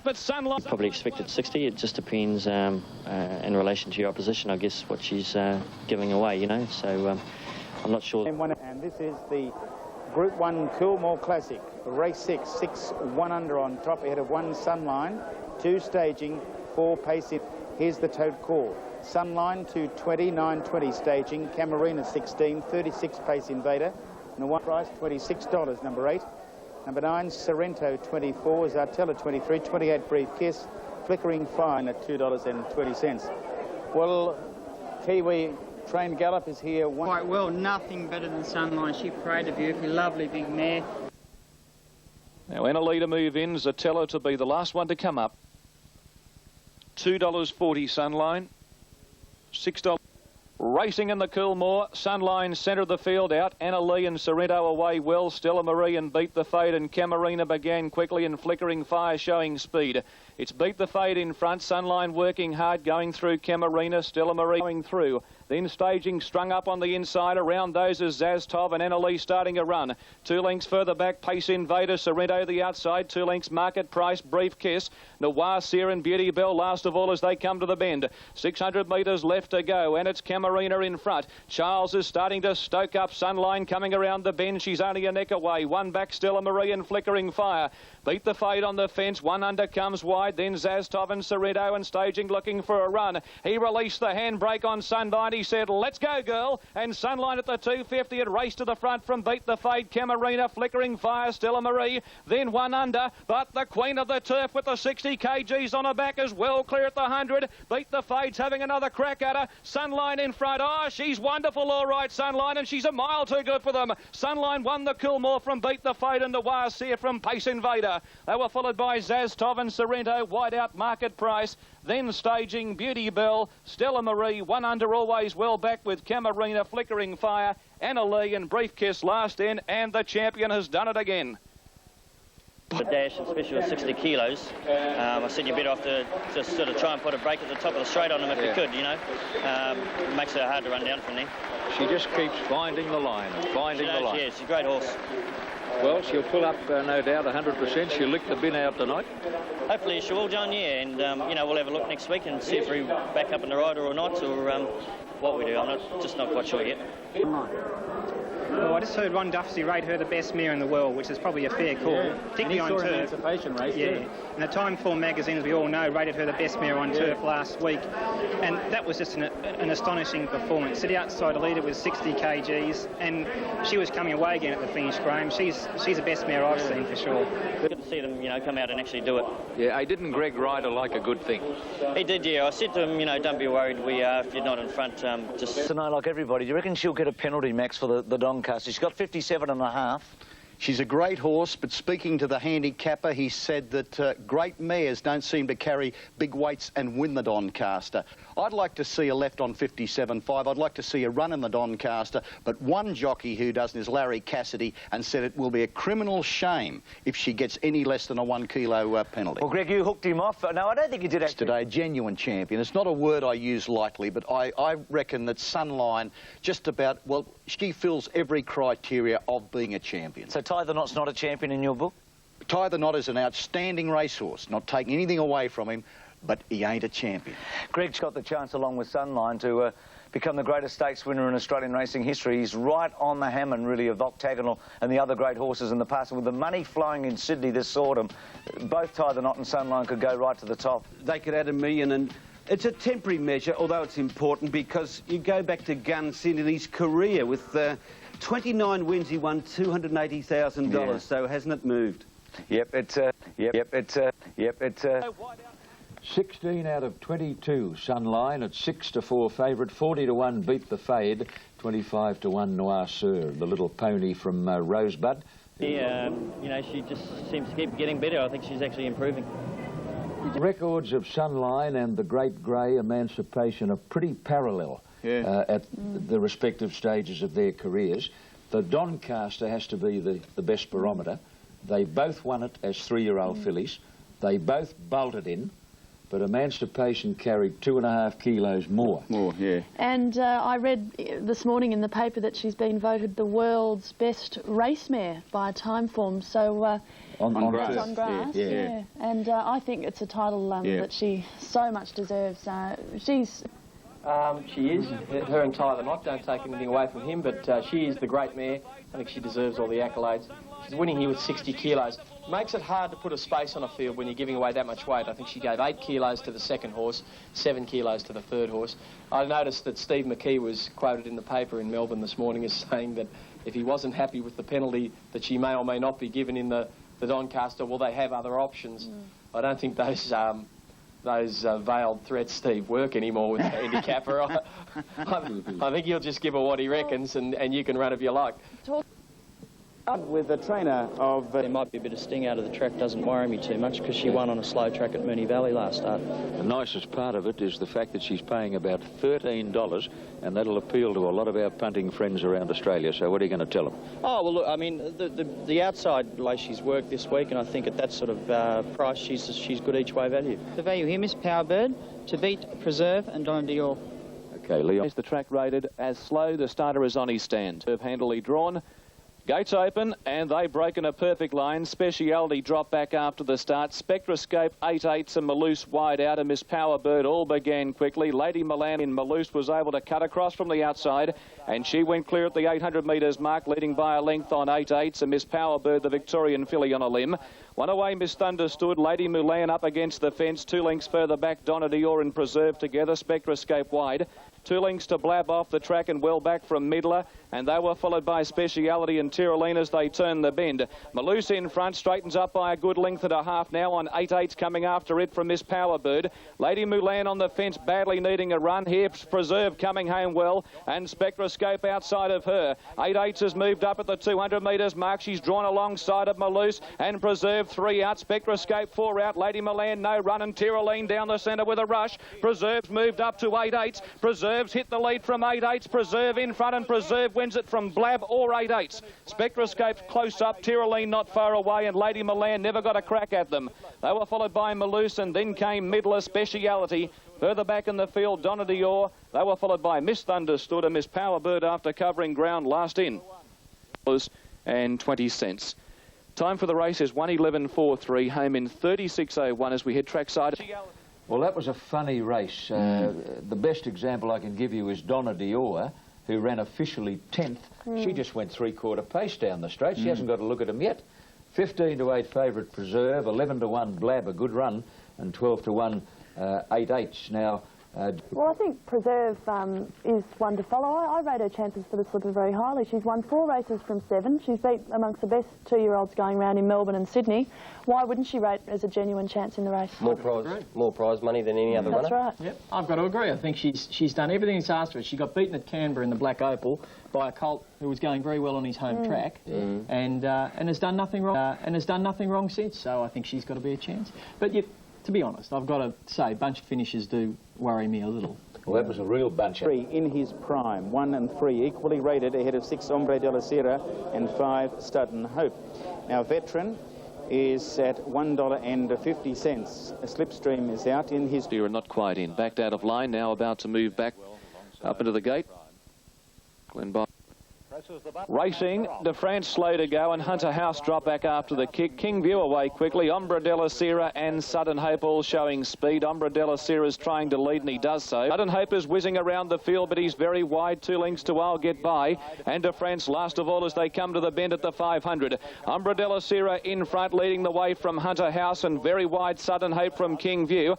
Veteran is being nickled at behind those, awaiting the run from in his prime, and De France has pulled to the outside, and he's running home well. Hunter House at the 300-metre mark moved up to Ombre de la Sierra, who's still in front. Veterans going for the gap, and De France wide out, starting to close. Ombre de la Sierra with a kick in front, but De France has just about got him. De France drew alongside Ombre de la Sierra from Veteran. Ombre de la Sierra in front. De France lunging, coming home the better, grabs the lead, and he gets up to win in the last couple of strides. De France has come from last to beat Ombre de la Sierra. Veteran was third, and he seemingly had his chance. Then Sudden Hope, Hunter House. They were followed by I'll Get By in his prime, and last of all, King View. About that, and why wouldn't he be? So there you have it, after the running of race number... There's no clear-cut horse there. Assertive Lad's the favourite on the strength of the others not performing brilliantly. So I think Assertive Lad probably deserves his spot. He's got the best form. But Fate Gallant's right there at 10 to 1. Obviously, the bookies think she'll get a run. Now, you know, the barrier trial on Tuesday? And I think they're just about ready to go here. Ratings for the Guineas, 1, 4, 3, 5. Fairway, Oval Office, Blackfriars, Freemason. $1.60 fairway, 2 is out. Blackfriars, $8.60, 13 Oval Office, Freemason, 22, Big 27 Diatribe, Martree, 41, Crawl, $17, number 8. And over to the others, 49 Otis Skate, 16 Cloth of Gold, Big Odds About As You Do and Liberty Hall. $13 for Ken Concarney, 52 Camper Mains, Abstain 2. Oval Office in the Rosehill Guineas. It's a wonderful old race. Thank you, John. Good luck, Cole. Thank you. Yes, Glenn Boss, Graham was very impressed with this horse in the recent Canterbury Guineas. Talking to Glenn. 13 Ken Concarney. Great record, 5 starts for 4 wins, and he's a real flashy type grey horse, but I've got to put Fairway on top. Talk about a great record. Fairway's the same, isn't he? 12 starts. The gates open. They've jumped away in a great line in the Guineas. Cloth of Gold away very quickly. Camper Mans began smartly, and so too did Fairway. Martree into stride quickly, and Abstain coming across. Disney Dollars wide, and Crawl on the fence from Oval Office. To steady the ship now. It's Fairway in charge by a length on Abstained, and 3/4 Cloth of Gold. They were followed by Disney Dollars, still out on a limb going forward around Martree, and 1 back on the fence. Crawl getting a good run. 3/4 Oval Office, then came Camper Marnie's Liberty Hawley's stablemate the fence. Freemason starting to come around the outside of Ken Con from Diatribe. They were followed by Otis Skay, well back Blackfriars, a good 10 lengths from the lead, and As You Do last of all. 650 metres left to run in the Rosehill Guineas, and Fairway the pilot. Fairway by a long neck on Abstain. 1 away Cloth of Gold getting up on the inside as York starts to navigate a wide course on Fairway. They were followed around them by Martree. Oval Office coming with a run from Disney Dollars. They were followed by Freemason, well back in the field. Liberty Hall as they turn. Fairway in front, but Abstained at any old odds has loomed up, and he's hit the front. Cloth of Gold's coming through. They were followed by Crawl and Diatribe on the inside. Oval Office wide out. King Con got flattened, and then Freemason. Diatribe's hit the lead. Freemason's down the centre with Cloth of Gold. Here comes Freemason after Crawl, and on the fence Diatribe. Diatribe in front. Freemason flying all too late. Diatribe takes the Guineas. Diatribe has won it from the stablemates Freemason and Crawl. Then Oval Office and Blackfriars, a great derby trial. Ken Con had no luck from Martree, and then further out on the track to Otiskay. Cloth of Gold. Fairway ran out of steam. Well back Camper Marnie's Disney Dollars. Abstain ran a terrific race to the 300, As You Do, and last of all Liberty Hall. George Handlin and Jimmy Cassidy, a bold ride where horses have stayed well away from the inside. He got back to his normal racing pattern today, back in the field. The right, always thought he'd make up. Yeah. Tell me, what did you think in the running? I didn't like him over the 1,200 metres. Yeah. I thought, oh, get out of there, but he's come through the inside. There are none better than the maestro George Hanlon. Despite him has gleaned on the show this morning, fairway. Yeah. I just rang Harry Lawton, who to this point in time has gleaned absolutely no information regarding the horse's failure in the Rosehill Guineas. The owners are waiting to hear from Jack Denham and a veterinary confirmation. An uncharacteristically poor run, certainly the worst of his career. Although, as Harry Lawton just pointed out to me, if that's the worst run of his life, we're going all right. He got beaten 4.5 lengths in a Group 1 race. You know, most people... I tried at 16 to 1, 15 Freemason, 12 to 1 Crawl, fairway favourite at 10 to 9. A lot to talk about, but firstly we're going to hear... They're Blackfriars in the well-known Robert Sangster colours. I would suggest that he's secured his chances in the AJC Derby after yesterday. And I thought Ken Concarney was a great runner in the race. Damien got absolutely no luck on Ken Concarney. He was trapped in a bit of traffic, and every time he went for a run, the run closed. And if you watch him go to the line, he went to the line fantastic. Richie, Blackfriars on a good track drawing a barrier in the AJC Derby. Would he be a #1 pick? He'd have to be hard to beat, wouldn't he? Yeah, That's a very good trial for peak at the right time. Who looks after Jim? I'm being a little, circumspect. But look, if you get on a good track and he gets pace on, I think Blackfriars is the one to beat, because he is a Derby winner already. He does get the trip, and he's getting home, you know, strongly at the end of his races. Specifically, he's been... A look at the George Ryder Stakes. Higher is a special from Tony Brassel with Larry Cassidy to ride. The ratings have 13 pins on top, 11 Testarossa for second, 12 Higher and 1 Intergaze, 13, 11, 12 and 1. Here is the market for you. Intergaze $8.90, $5.90 referral, Adam $5.50. We've got Dignity Dancer 53, 34 Al Mansour, 6 out, Slavonic at 33, LA Suez at 33. And over the page we go to number 9. And that's Brave Prince at 44, 20 Bonanova, Testarossa 350, Higher 680, Pins 950. John Tapp. Today he'd had a little bit of a setback, went to the race probably a little bit underdone. I believe he was on the wrong leg the other day. I'll give him another chance. I think they'll ride him forward today. I think he'll be very hard to beat. Okay, there's the dangers. 12 Higher. This horse, nothing greater better than him. He's really strapping individual. He's muscled up. He bit unknown on the wet track. That's the only thing with him. But I do think he'll be the danger. Very open race here, a lot of chance. Coming into line for the running of the George Ryder. What a great betting jewel we have here. Testarossa has been very... One, the gates are back and they're racing. They've come away in a great line. Al Mansour and Adam White out on the track away well, and Testarossa began well. Pins on the fence showing speed. His 3-year-old counterpart, Testarossa, in a length and a half to Intergay centre field. Higher was next, then LA Suez. On the rail, Referral. Brave Prince well back in the field with Slavonic and Bonanova trails as they come to the 750. Adam in charge, leading by 3/4 as he steers them up towards the bend. Dignity Dancer a clear second, Al Mansour third, and Oliver's got Tester in the right spot. He's about to go forward. Pins came off the rail. Referral improved on the inside of him from Intergaze. Hires back behind a wall of runners from Brave Prince, LA Suez, Bonanova and Slavonic as heads turn. Al Mansour's got the best run you've ever seen, and he spreaded through to go to the front. And Al raced away at the 300 metres mark from Adam. A length away, Referral starting to bullock into the clear. They were followed by Testarossa, Pins and then Intergaze. Al Mansour in front, leading the way, 2 lengths to Referral and Adam. Al Mansour in front, Referral starting to drive, but it's Al. Al clear with 50 metres to go. Bonanova late, but Al Mansour won the rider. Photo the Miners, Referral wide out, Higher late and Bonanova, 3 of them across the line from Brave Prince, and then came Adam and Pins. They were followed by LA Suez, well back in the field, Slavonic. Intergaze, Dignity Dancer and Testarossa, a mighty flop with the tail-enders. To win a race, but it just happened to be a Group 1. Al Mansour, number 5, and Lenny Beasley. Trained by John Size to give him his biggest victory as a trainer after coming so far in such a short period of time. He's lately, and Lenny Beasley. John, this horse hasn't had much luck lately. He's had a little bit of bad luck this preparation. His first run was unlucky. His second run, he didn't have enough room. His third run got on a very heavy track, and the other night at Canterbury, he raced very, very well to run 4th against some very quick horses, and we were just hoping that the bigger track and the 1500 would suit him. You just cork out of something tonight, won't you? Bonanova flying home. Dead heating for second. It should be a dead heat for second there, folks. 550 and 12 high, 190. Well, Al Mansour had won $1 million before yesterday's race. He banked another 272,000. He started at 25 to 1, 33 to 1, Bonanova, 5 to 2 higher, Testarossa 7 to 4 favourite. Okay, first up, Lenny Beasley and John Size.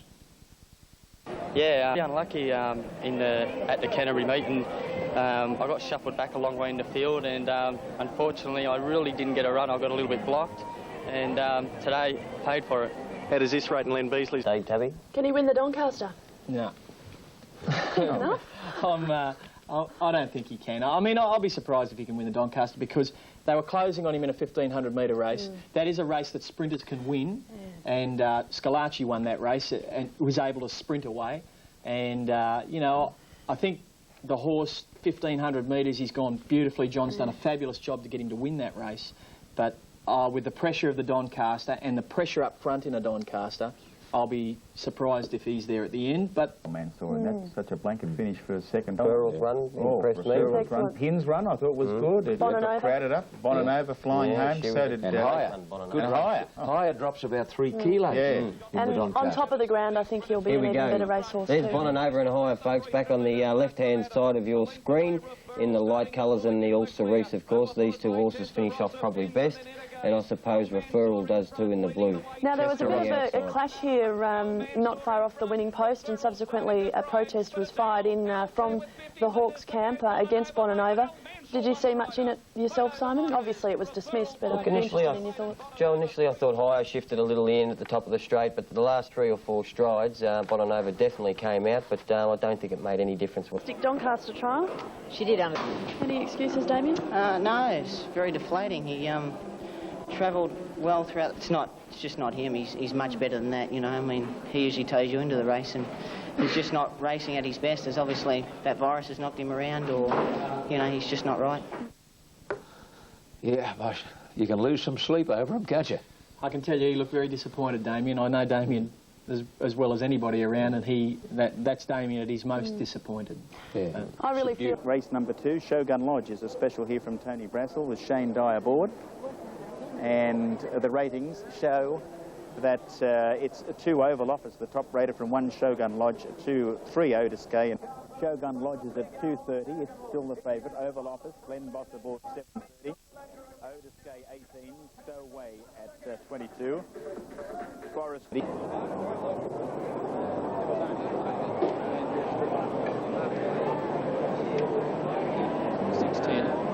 And Forest Jim, who was bucking his brand off. What happened there? Yard as Eastland yelling. Duty officer moves up, one of the bolters. They're racing. Stowaway quickly away from the inside. He landed 3/4 of a length in front. Forest Jim away quickly, and Otis Gay showing speed. On the fence now, Voyager not far away, and Heptagon from wide out is starting to muster speed. He's going up, Cooksley looking for the front, and Heptagon Padford Charlie inside of Otis Gay. One back, Forest Jim being patiently ridden as Ken Court improves. He's 3 wide and going forward. Forest Jim came out and shunted him out 4 wide, and they go together. A length away, Duty Officer, and still Oval Office last. 800 metres to go on the Tulloch, and the front runner is now Ken Court moving up to Stowaway. Ken Court and Stowaway stride for stride. 2 lengths to Shogun Lodge, and Forest Jim putting in his run, and Dye's now having to go forward. Forest Jim got past him on the bend. Now Voyager the fence from Otis Gay. Then came Padford Charlie. Oval Office 6 off the lead and being scrubbed along from Duty Officer, and Heptagon last. Stowaway wobbled around the bend, straightened up by a length on Ken Court. Now Voyager. Shogun Lodge is under the bat. Forest Jim to the outside, and Otis Gay is about to swamp them wide out.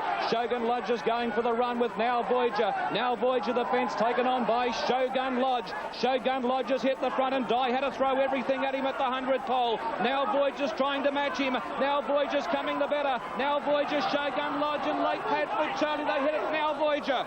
Now Voyager and nose to Padford Charlie and or Shogun Lodge. Nothing in it. 3 across the track and a great finish.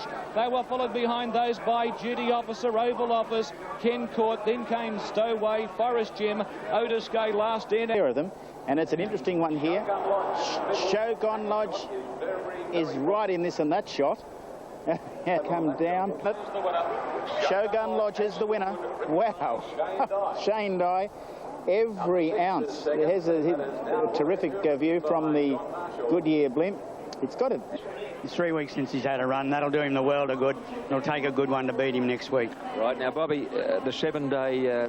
$2.20, $1.20, $3 and $5.60 for Padfoot Charlie. What a cheeky race by that. It's number 3 here. And it's 5 Londolosi, the top raider, from 9 Zartella, 1 staging, 2 Pace Invader, 5 from 9 with the tote market for you. This, of course, the Novotel Queen of the Turf Stakes. It's staging $10, $4.80 for Pace Invader, Dan Glisser $9.20, Sorrento $15, Miss Dane Hill at $24. Number 9 is Zartella $8.70, Gilded Angel $20, Stella Marie $42, Little Paddy $25 at pretty big odds as $5 now, $9.80 Dan Glisser, Zastov at $8.40. A lot of others are at pretty big odds as you can see. Right, we'll check the goal. What do you make of Dan Glisser? She hasn't been the same filly this time around. Gay is anticipating a big improvement today. Wouldn't be able to boot up from a wide alley like that. A little slowly away with Zastov and Beauty Bell, and Dan Glisser from the very wide alley bounced out in front from Flickering Fire. Stella Marie is right there, so too is Londolosi, Beat the Fade, and Dan Glisser across now, and from that wide alley Dan Glisser onto the rails, a length Flickering Fire, gilded by Miss Dane Hill, Zastov staging, Zatella over on the fence, and then Sorrento. Pace Invaders a long way back, so too on her inside Beauty Bell at about 2 lengths to Little Paddy and a half to Mary McCree. Travelling to the corner, 450 left to run, and Dan Glisser leads the way, 3/4 of a length on Flickering Fire. Wider out is Londolosi, Gilded Angel looking for the run from Beat the Fade. Likewise, she's into the clear now, and then a gap to Rubatoff. Pace Invaders taken to the extreme outside, is still 4th last. It's Dan Glisser giving a mighty sight at the 200. Dan Glisser a length and a half on Gilded Angel, and then comes Beat the Fade, and nothing else a chance, but this is the real Dan Glisser on the outside. Gilded Angel won't get her, and Dan Glisser, a great win from the wide alley. Gilded Angel second, Zatella third, then Beat the Fade, followed home by Rubatoff, Londolosi, Stella Marie, Beauty Bell staging, Sorrento, Pace Invader, never a threat, then Zastov, Miss Dane Hill, Mary McCree, and the last 2 were Little Patty and Flickering Fire. I'd taken the rod into France thinking that Fates Gallant wouldn't get a run, and I mean... Zatella $2.90, $56.90 the Quinella, $1,286 the trifecta. Race, hang yours out. Right. Metaphorically speaking. Pardon? Okay. Stars out there, folks. The purple and the white star. You know what I mean. Dan Glisser, 10-1. 12-1 Gilded Angel, really finding the line. 8-1 Zatella, Pace Invader, 4-1 favourite. Never got into the race. Joe spoke with... that form's going to be quite good enough for Doncaster. But Doncaster's tough just race. in saying that, Richie, looking at the last 2 runs compared to yesterday, do you like anything else? Difference. Do you like anything else in that field in the Doncaster? Huge difference. Huh? I don't care what finished behind her. It's the way she won. She's a great filly, but I just don't think she's up to that class. But we'll find out, won't we? Yep. Have a look at the ratings for you on that. Hill of Grace, number 1, the top raider, and the rating special ahead of Ad Alta. So Let's and Miss Zoe, 1,375. Hill of Grace, Brett Preble aboard at $2.30. Tributes 12, $2.60 Ad Alta. She's Country's out. Miss Zoe 20. Sar Watch at $11. So Let's 22. Dotteressa at $13. Glimmers, number 9. Your stakes, Terry Bailey. Those 2 runs at Warwick Farm and Rose Hill. She moves up now. She has been adrift on. Racing. So Let's drop back after the kick. Glimmers wide out. Sar Watch away quickly, and Hill of Grace on the fence looking to lead. Miss Zoe's coming across. Hill of Grace will lead as they go to the crossing at the 1,800 metres mark. Miss Zoe second.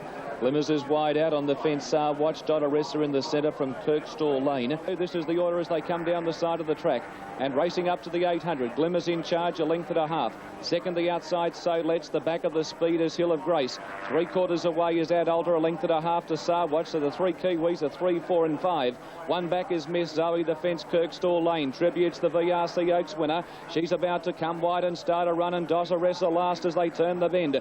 Glimmers in front. So Let's is starting to narrow the margin. Hill of Grace came away from the fence. She shunted Ad Alta wide, and they came together as they turned. Then Miss Zoe in Tributes, and Sar Watch is busting for a run in the straight, and So Let's move to Glimmers. Ad Alta and Hill of Grace 3 out. Then Sar Watch, who can't get a run from Kirkstall Lane, and Miss Zoe. The Kiwis go to the front together. It's Hill of Grace the inside. Preble throwing everything at her from Ad Alta. Kirkstall Lane, the bold Redinio Lodge from Miss Zoe. Zoe, but Hill of Grace responds. Sarwatch late, but Hill of Grace, the Zabeel filly, wins it.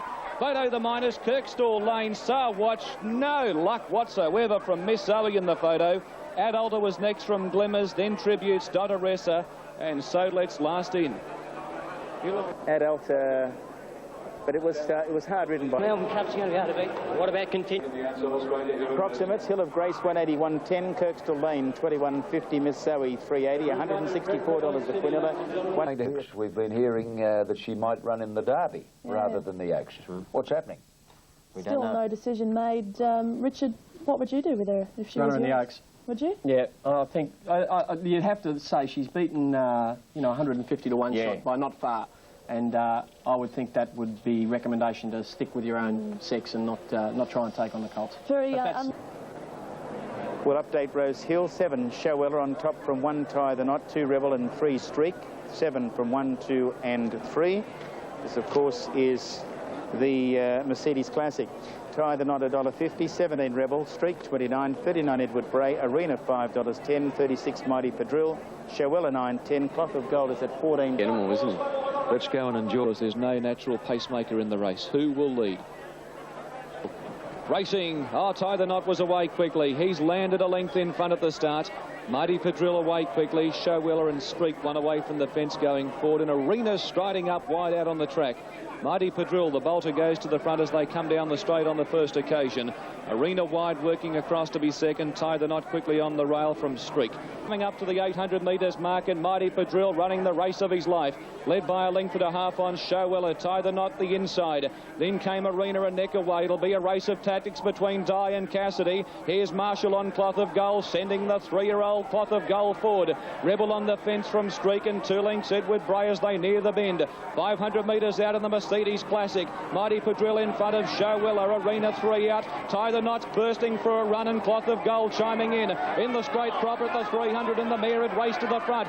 Showella leads the way from Arena. Tie the Knot's trying to get up on the fence from Mighty Padrille. Arena's levelled up to Showella. Tie the Knot starting to come the rail. Arena in front. Tie the Knot's getting up on the inside, and Showella stride for stride. The champion. Tie the Knot bursting up on the fence. Di does it again. Tie the Knot wins his second Mercedes Classic from either Arena or Showella, and what a finish it was. 5 lengths away to Edward Bray and Mighty Padrille. They were followed by Streak, Rebel well back, and Cloth of Gold. The $5 million Sydney champion, Tie the Knot. They've home in 33.56. He has come home a fraction over 33 probably himself. What a great win. To imagine how you must be feeling inside at this moment. Every jockey in the race tried to get him beaten, and they still couldn't beat him. It was the most amazing run. I mean, he just showed that great courage. I thought halfway down the straight we were in trouble, but just in the back of my mind, he's got that amazing capacity to rally when he has to, which he did. I mean, he just, when the chips were down, he really got home. And it was a great race too. I mean, Showella and Arena ran magnificent races. Must have been a nerve-wracking experience for you, because he wasn't going to win until the last 30 metres. Yeah, it was. I mean, every race he runs is a nerve-wracking experience, John, as you know.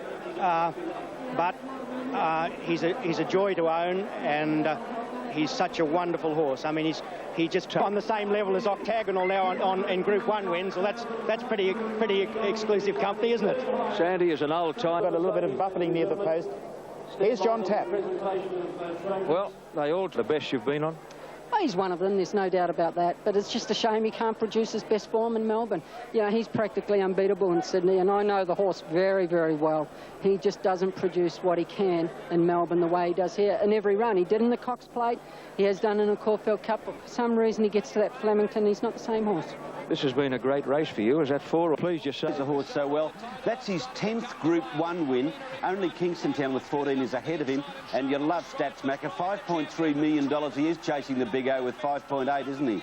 No doubt. I mean, his autumn forms. In fact, we've got that list. He is 3rd on the all-time list behind the Big O, Octagonal, and Superimposes in 2nd placing. So Octagonal is 1, Superimposed 2, and 3rd now with Tie the Knot, and 4th Might and Power. They're the 4 horses that have won $5 million. Bruce, I do think that Shane Dye owed Tie the Knot a couple of good rides. He's certainly given the horse those good rides in recent starts, and I think that the balance is just about equal now. But a wonderful horse, back, will you please, Max? a wonderful horse, wonderful rides, and certainly turned out in remarkable condition by Guy Walter.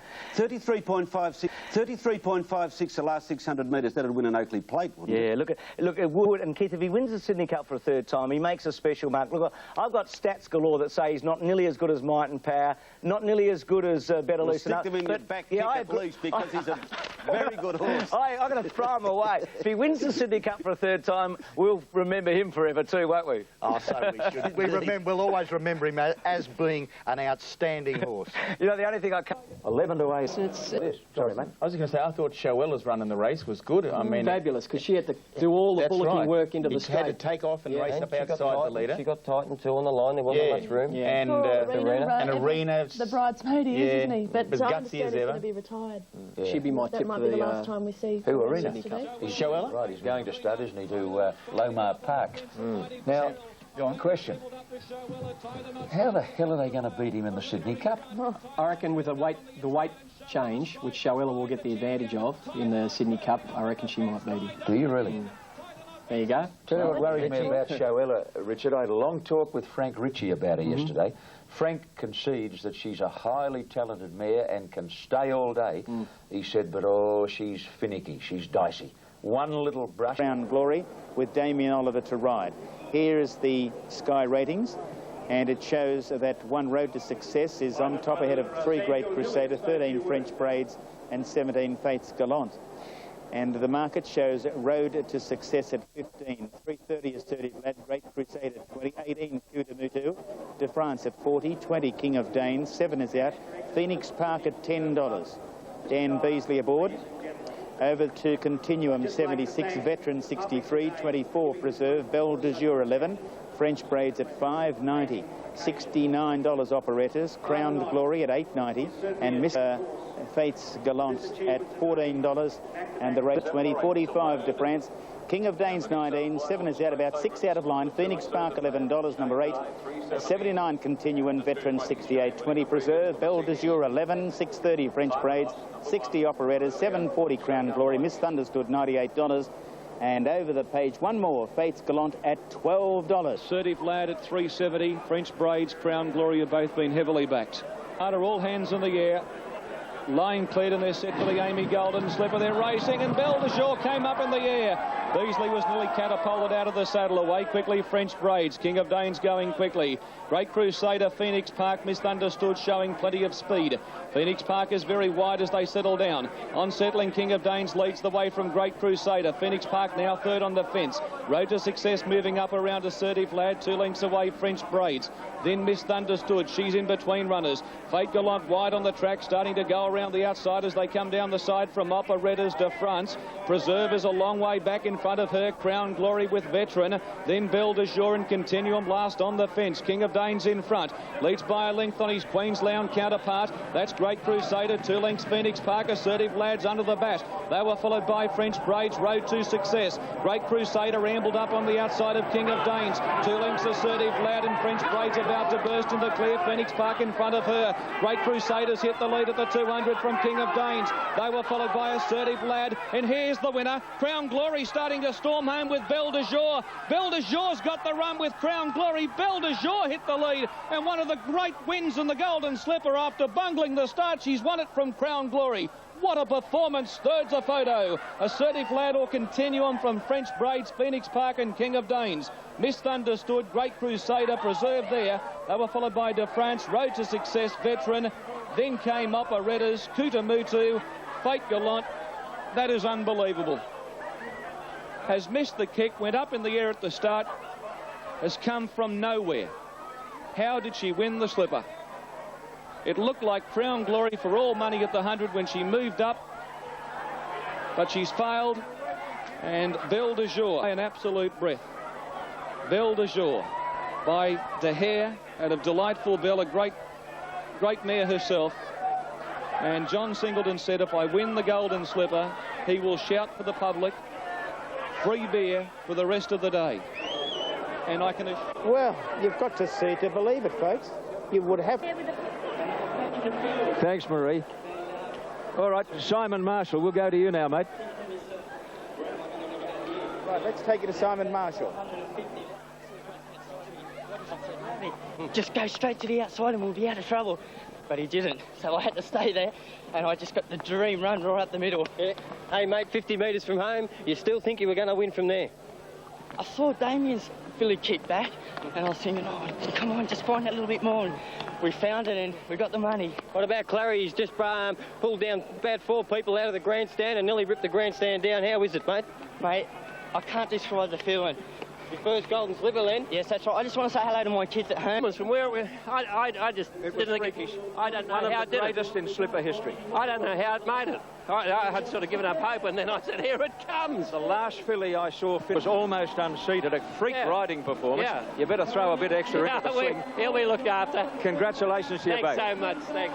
Tremelli Bubbles couldn't, Beans couldn't, Sunshine Sally couldn't. Millie couldn't. But now, free piss in the public bar all night. Can you say that on Sky? We just did. Anywhere outside the Not members? the members. No members allowed? No members, no. No members in the public bar, mate. Free twoies all over. But, mate, what a thrill. You saw the race? Did you watch the race? I thought Lenny was going to part company with her when they jumped. I don't know. Do you know yet what happened? Well, I thought Hansi Cronje had got to him, you know? Well, he's been ringing Indian bookmakers overnight. He's missed the start by 20 lengths. Yeah. I thought, oh, we'll watch and see, you know? Yeah. If he doodles around and maybe... John, he's a genius. He's a genius. I think the post-race wash-up will prove... Basically, just make sure them boys get their beer. Yeah, we will. Basically, she was standing there as good as gold, and right when he let them open, she's done a little rarer, and at the same time, she tried to jump, and unfortunately, she, instead of jumping out, she jumped up. She jumped that high in the air. When she came down, I nearly fell off her. Yeah. Yeah, so we know how to ride her next start, get back on her. You didn't lose an iron? No, I didn't, luckily. You grabbed hold of a handful of money? Paul's plenty in, and he's nearly getting square. Ronnie, what about this young fellow, Lenny Beasley? You've guided him. What about this young fellow, Lenny Beasley? You've guided him. Well, special, wasn't it? Yes, it was a bit special because it was a remarkable golden slipper. No golden slipper has been won under those circumstances, and I'd like to congratulate, you know, the Bell de Jour team. John Singleton, wonderful theatre, the former Prime Minister Bob Hawke, Clary Connors lending his inimitable style to the celebrations, and last but certainly not least to Len Beasley, who, you know, will be remembered as one of the great golden slipper rides. Perhaps he had a bit of luck, but that's what racing's all about. Keith, Shannon and Manfred, we've got to go back, I know, but people talk about Shannon missing an Epsom by half a furlong and running second, but this will go down in Australian folklore, blowing the start and still winning. You couldn't do it in a Melbourne Cup. I mean, if you did that in a Melbourne Cup, you're out of the race. You're right, Bruce. The 3 most notable were Shannon, 1946 Epsom. He finished second. Delray missed the start in the Sydney Cup in 52. Finished second, and you do have to go back to the 20s and Manford, who won the AJC Derby.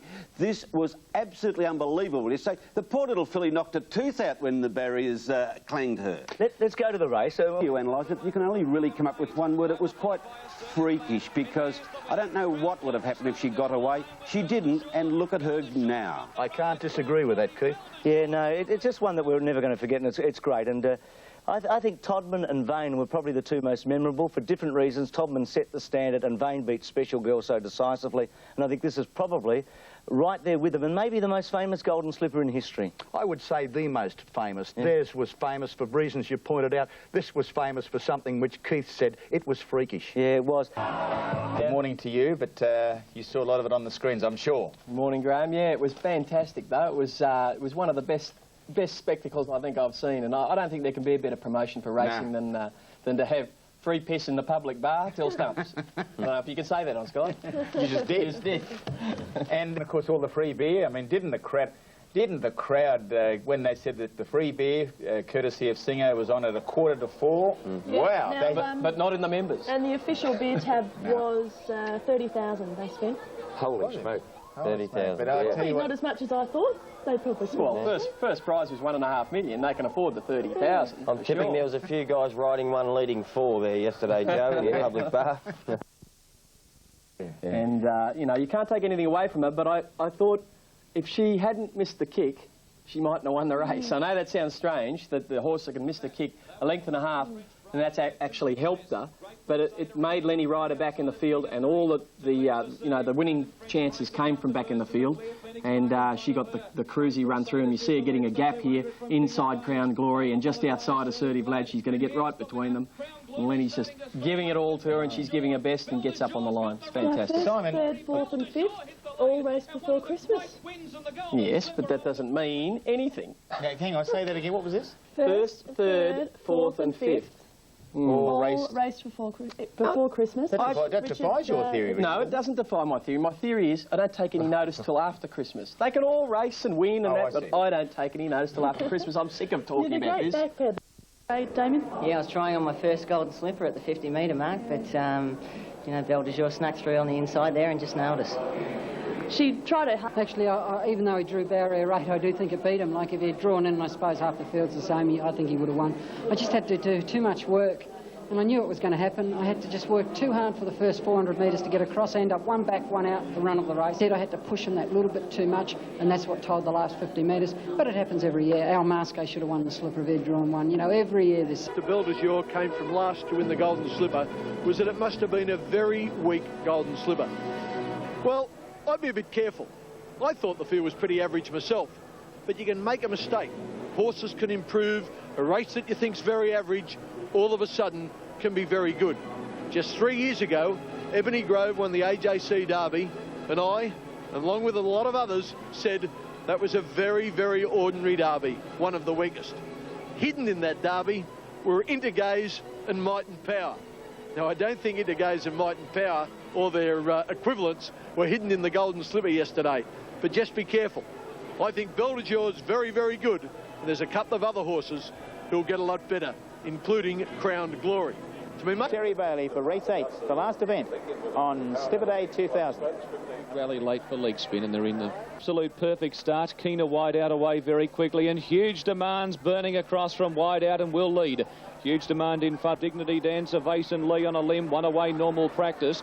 Then leg spin, Keener wide out from punt. Well back is Corporate Bruce. In front of him is Star Covert with Final Fantasy, and his conference starting its run on the outside. Typhoon Barney. They were followed by Vason Lee, Dignity Dancer well in the straight, and huge demand the front runner by over a length. Beauchamp's coming around his heels from Old Man the outside, then Georgie Boy. Conference running on, and Normal Practice about to burst into a gap. Huge demand in front. Beauchamp got him. Old Man after the pair, and Normal Practice is zinging through in the centre. Normal Practice after Beauchamp. He's hit the lead. Normal Practice in front, and he beats Beauchamp and Old Man possibly from Final Fantasy, who flew to be in the photo. Then came out wide on the track conference from Georgie Boy.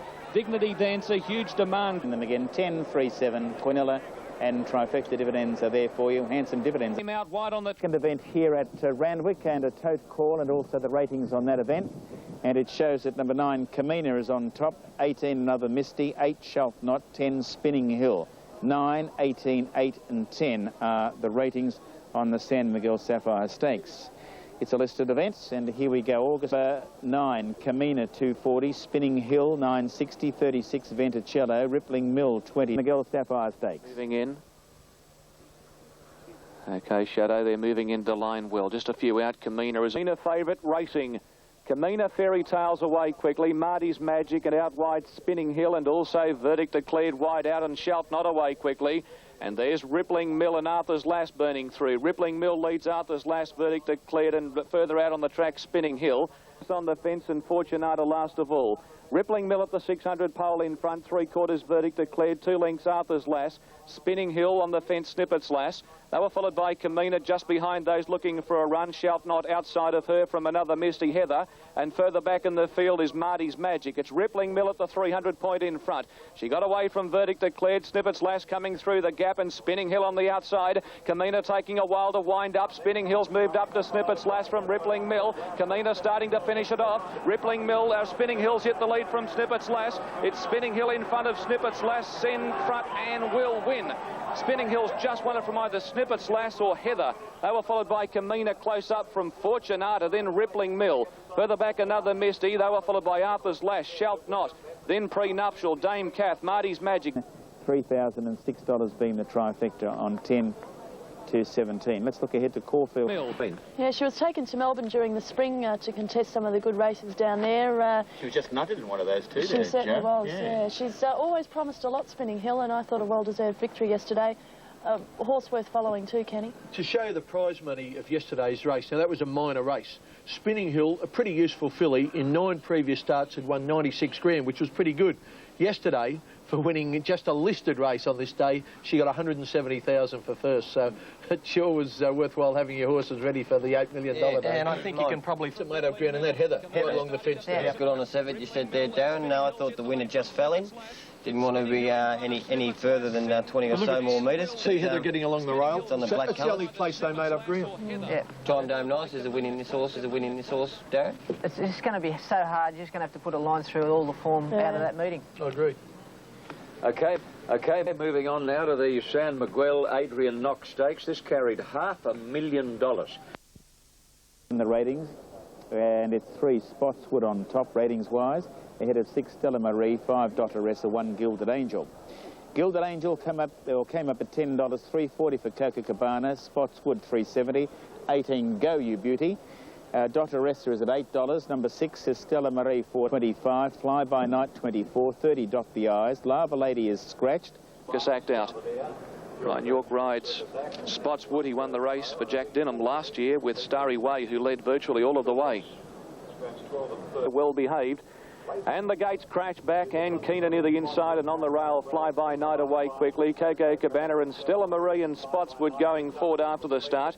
Go You Beauty wide out, and a Vilda starting to travel forward from Dotteressa, Kirkstall Lane. Gilded Angel very wide from Dot the Eyes. Scarlet Air, Circus Act getting back, and Life Goes On out the tail of the field.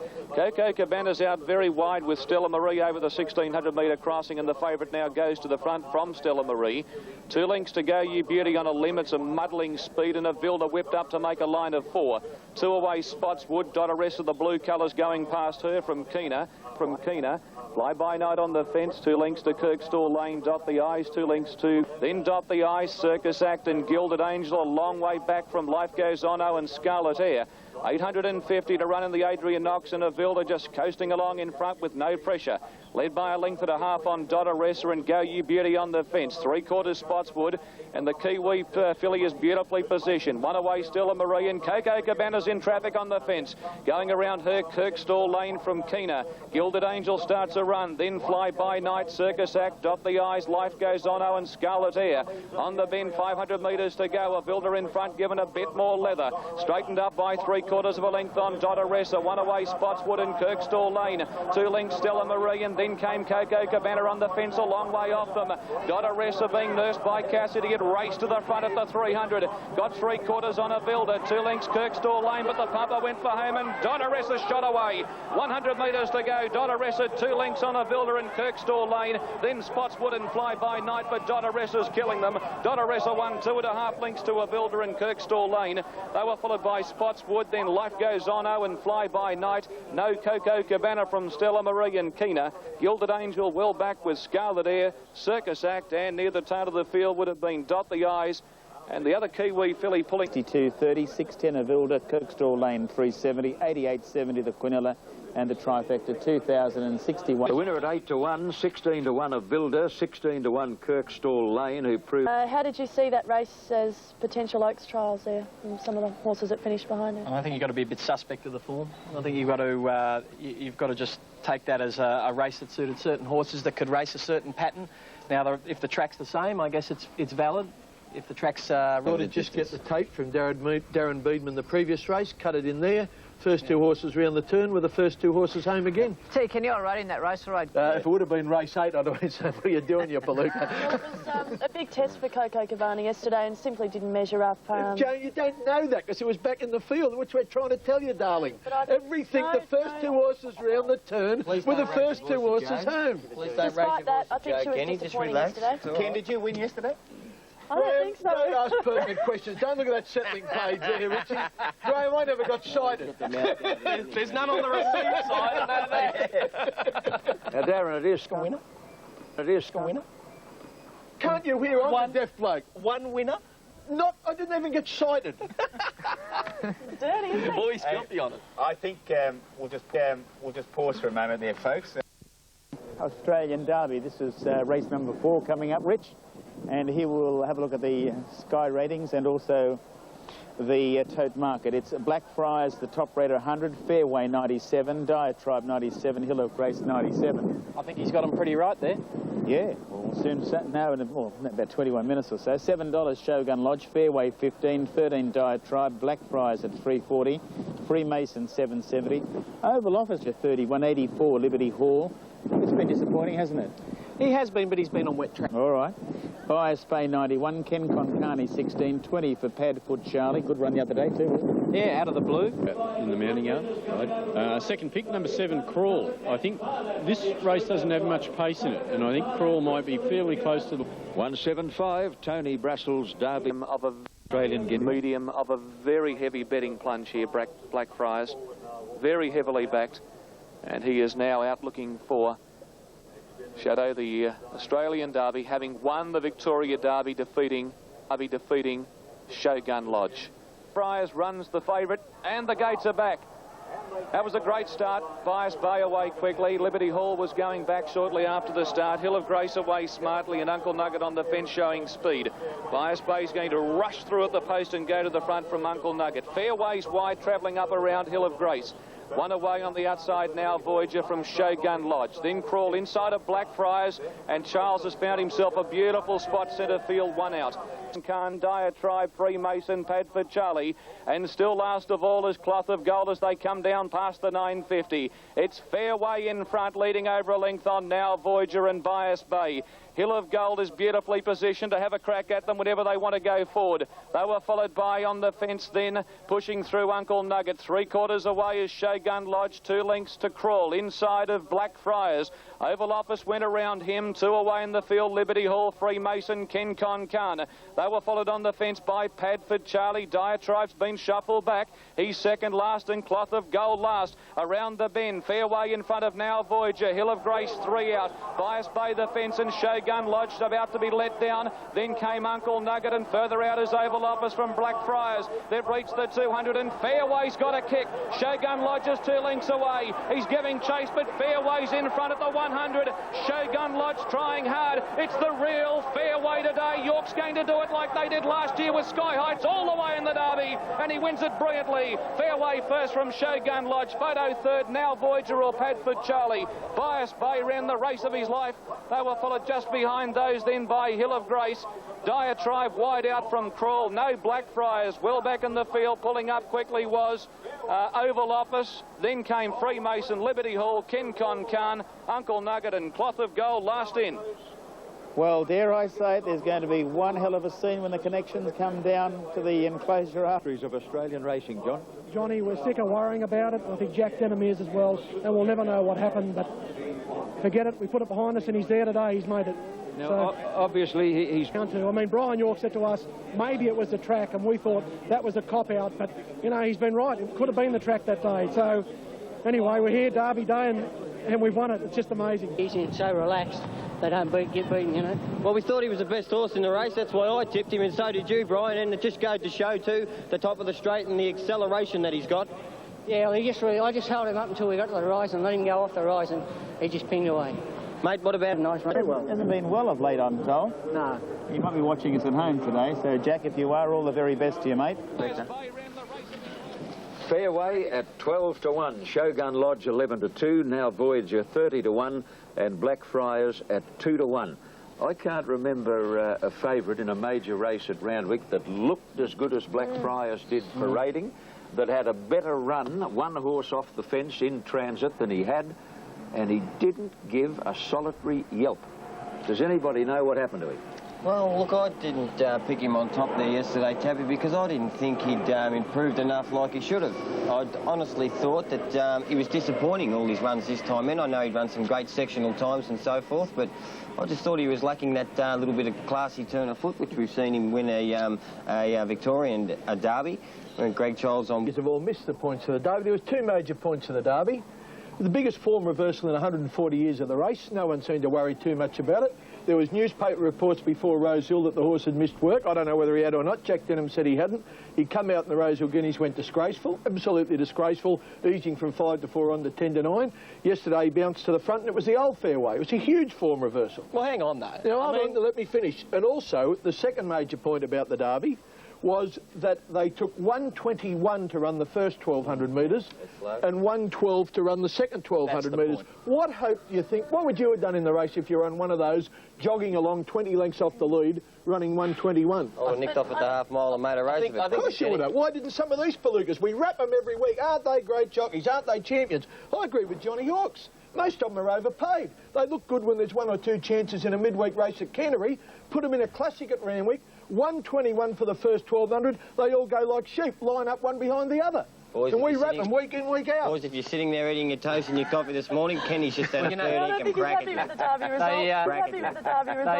They ran home their last 600 in just a couple of hundredths of a second slower than they did in the Galaxy. Yeah. So there was no way anything was going to come behind. But I don't think we should take anything away from But I don't think we should take anything away from the performance of Fairway all the same. He is a wonderful horse, and I mean to win like he did yesterday, I thought was outstanding. Joe, I agree. He's won something like 8 of his last 10. He's a super duper horse. Love to own one of the hairs of his body, but I'm just telling you the facts. Well, form reversal or no form reversal or no form reversal, Fairway. For your judgment, Ken, but yesterday I heard you say on television before the races, Fairway would get to the turn and faint when he's seen the length of the Randwick Straight. Harry Osgood, when he's run at Rosehill. That goes down in history as the same as Bill Collins saying Kingston Town can't win the Cox Plate. You've done it. Thanks. Can't go on one. Harry, go for him, Harry. You're quite right. I was wrong, and I admit that. But Fairway did collapse at Rosehill at his previous start. Can't go on one How do you think the people? How do you think the people thought that backed him that day? And what this morning's Herald, I don't have got nothing to do with the Herald. They said it was the biggest reversal in the 140-year history of the race. Yes, it was. Well, so be it, but a good horse can do that, and he was the best horse in the race. Horses can't be perfect every run of their life. He might have had a headache or something like that, something undetectable. The best person to tell us was there something wrong with Fairway after his last performance? Well, I don't know. Jack said there wasn't. They said he didn't miss any work. There were newspaper reports. He finished 4.5 lengths in 9th place in the Rosehill Guineas and not ridden right out because he was beaten. So, you know, I think it was a pretty good run in the Group 1 race, the best 3-year-olds in Australia. Spodo third now. Keith made a good point. He's won 9 from 14. He's been a super horse. 3 Group 1s this year, the same as Tie the Knot, Reduced Choice, Testarossa, the only horse to win. He wasn't a super horse at Rosehill last start. Yeah, but you take that away and, you know... He was, and he was presented with that race yesterday. Jim Cassidy came back after diatribe and said, I butchered him. And there are a lot of other jockeys in the Derby that could hold their hand up to that too. Certainly not Hilla Grace, our tip. Keith Hilla Grace had a chance and she wasn't good enough on the day. Look, and don't you feel for Bobby Thompson with Shogun Lodge, runner-up in the Victoria Derby and the AJCW with Shogun Lodge, as he did with Danehill a couple of years ago. We do have to go. I wonder if Peter Hayes... Again in Sydney, great racing. The yearling sales next week. You can't get more exciting than this. No, absolutely. Randwick race 5, Pemberton and French Braids on 100 ratings-wise ahead of Road to 6. What was the other one there? 7. No, 2 and 7, 1 and 3, that's right. Road to Success 15, 380 Pemberton, Sparks 9, 10, 10 Make Me a Miracle, French Braid 660 in from $7. It's tightened in, and Glenn was very keen about its chances, wasn't he, earlier on when John... And it's a strong chance, even despite the wide barrier. Donna Dior 22, Big Odds Foxtrot, Lady Mulan 16, Special... Good on you, mate. OK, for the running of the Heroic Championship, Terry Bailey. On the outside. And the gates are back, and French Braids came out of the machine running. Pemberton and Foxtrot and Sparks away well from Donna Dior, and Road to Success is going forward. I'll Get By. French Braids tried to steady up, leading 3/4 on Lady Mulan, and I'll Get By very wide. Then Pemberton, who's parked in behind them from Sparks, and Road to Success deep. Donna Dior on the rail, 2 lengths away, Speciality. Inside of Shot of Thunder, Foxtrot. 2 away, Blab. Then came Tyroline, Make Me a Miracle, and Symphonic Lady last as they near the bend. On the corner and the front runner with the fences, French Braids. It leads by 3/4 on Lady Mulan. 2 lengths away, Pemberton on the inside of I'll Get By and Road to Success. Sparks bullocking into the clear. Foxtrot is very wide from Speciality, and Donna Dior behind those looking for a run. Lady Mulan's moved up to French Braids. The rider on French Braids is riding confidently. Gave a full bore and she beat off Lady Mulan. Pemberton getting the inside run from Sparks. It's still in front, French Braids, Pemberton the fence, and now Donna Dior getting out, starting to whiz home late. It's French Braids in front of Donna Dior, and French Braids does it all the way and beats Donna Dior in Pemberton. Sparks close up from Tyrrelline, and then came Blab. They were followed by Speciality, Lady Mulan, then Shot of Thunder, well back in the field, Make Me a Miracle, Symphonic Lady, Road to Success, then Foxtrot, and last in Old. Well, if you heard Glenn Boss when he spoke with John Tapp earlier today, he was saying it was a... Not that they can really say this, but if they're read into what he was saying, it was close enough to a good thing. He was very keen about his chances today. $7.90, Exacta $88.60, and the trifecta $309.50. Pemberton, who will probably head for the paddy. Fairly nasty cat. It's about 3 inches long and it's quite deep. Had to be stitched last night. She had to be treated with penicillin. Actually went right through to the bone. It was Pemberton that jumped on her?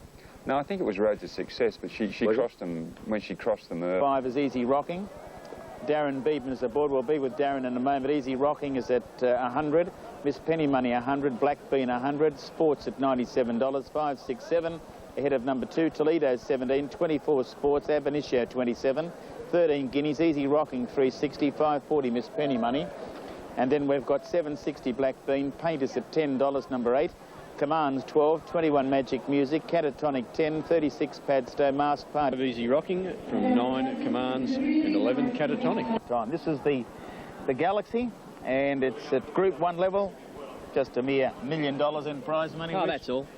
The Sam Racing, Miss Penny Money, Ab Initio, and Paint wide out away quickly, and Magic Music came out running. Mask Party showing speed from Catatonic and Guineas. They were followed by Commands and Sports rushing through in the centre.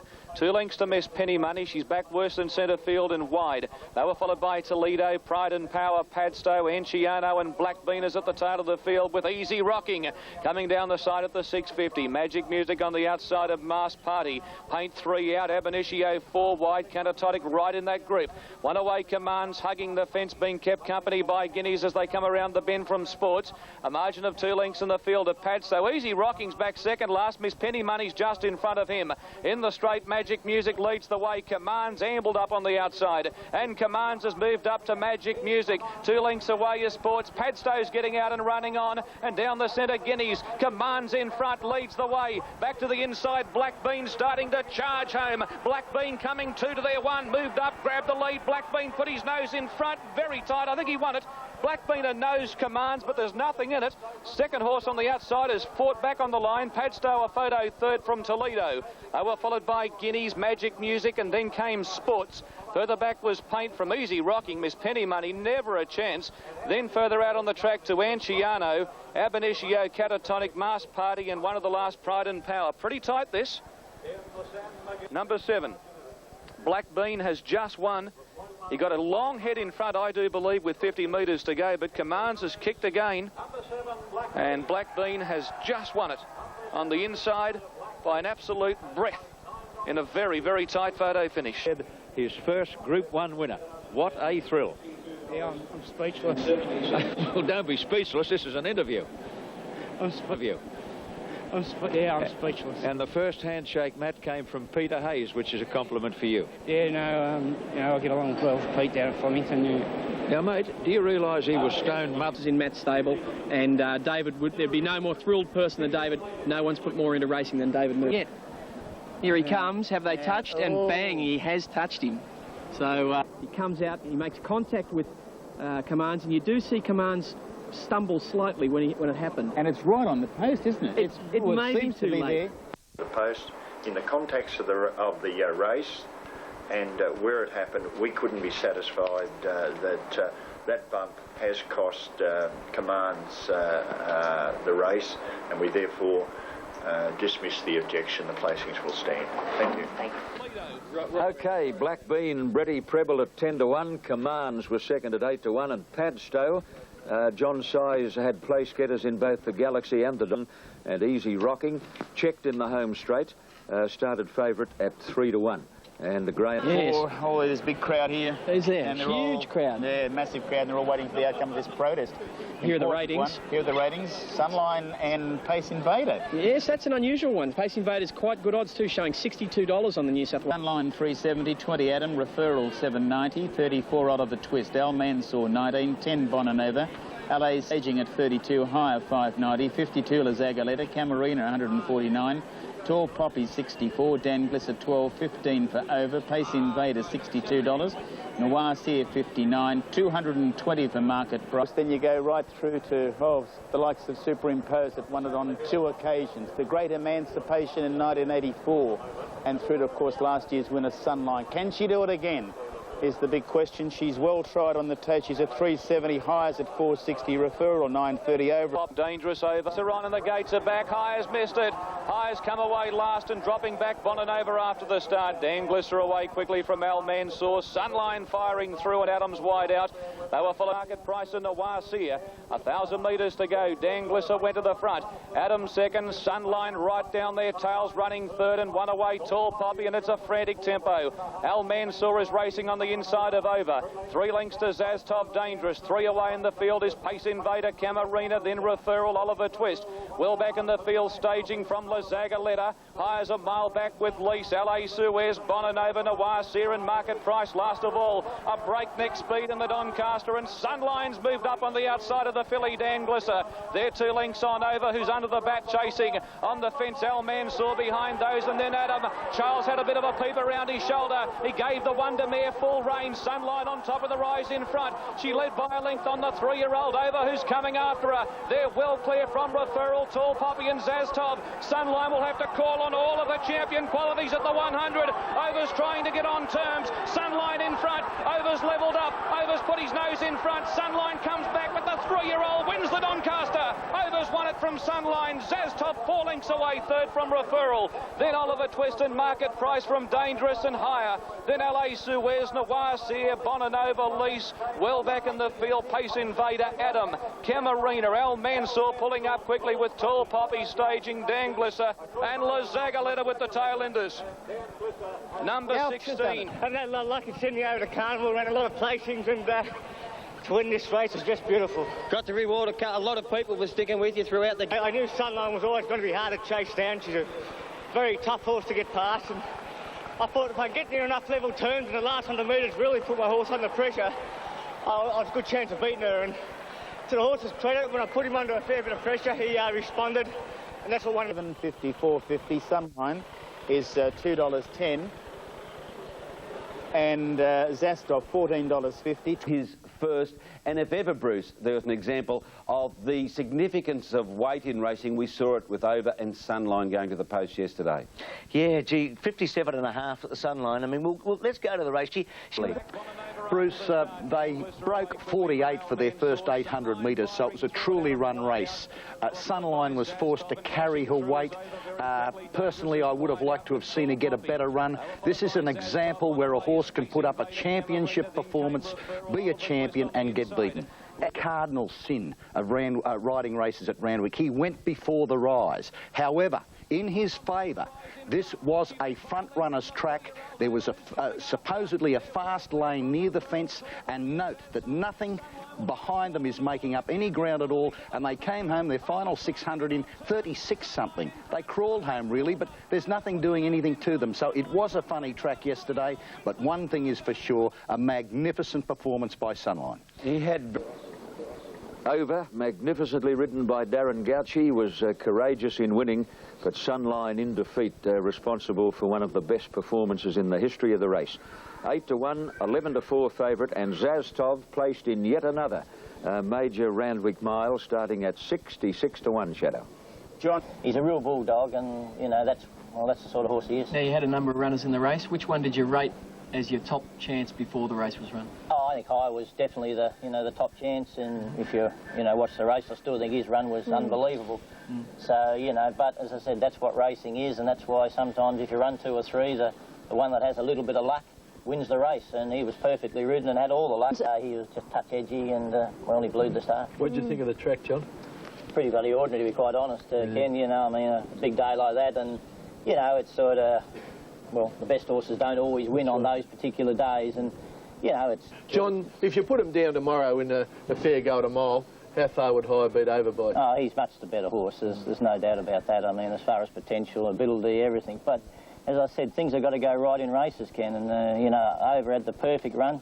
You know, so once you miss the, start by 2 lengths, on a bit of a biased track, well, you've got no hope. Saying that all the rides from all your jockeys? Racing, I mean, you have your good days and your bad days. John, I want to ask you what you thought of Sunline's effort. Fantastic effort. I mean, she's a great mare. She continues to win. I mean, everyone said she had a lot of weight, had to break records, which most probably she did. But in saying that, I mean, she had 52.5, I think, last year in the Doncaster, won a Doncaster, won a Cox Plate, only went up to 57.5, so only got 5 kilos. I think Lease ran second in the Doncaster, had 49.5, he went to 53.5, hasn't even won a race.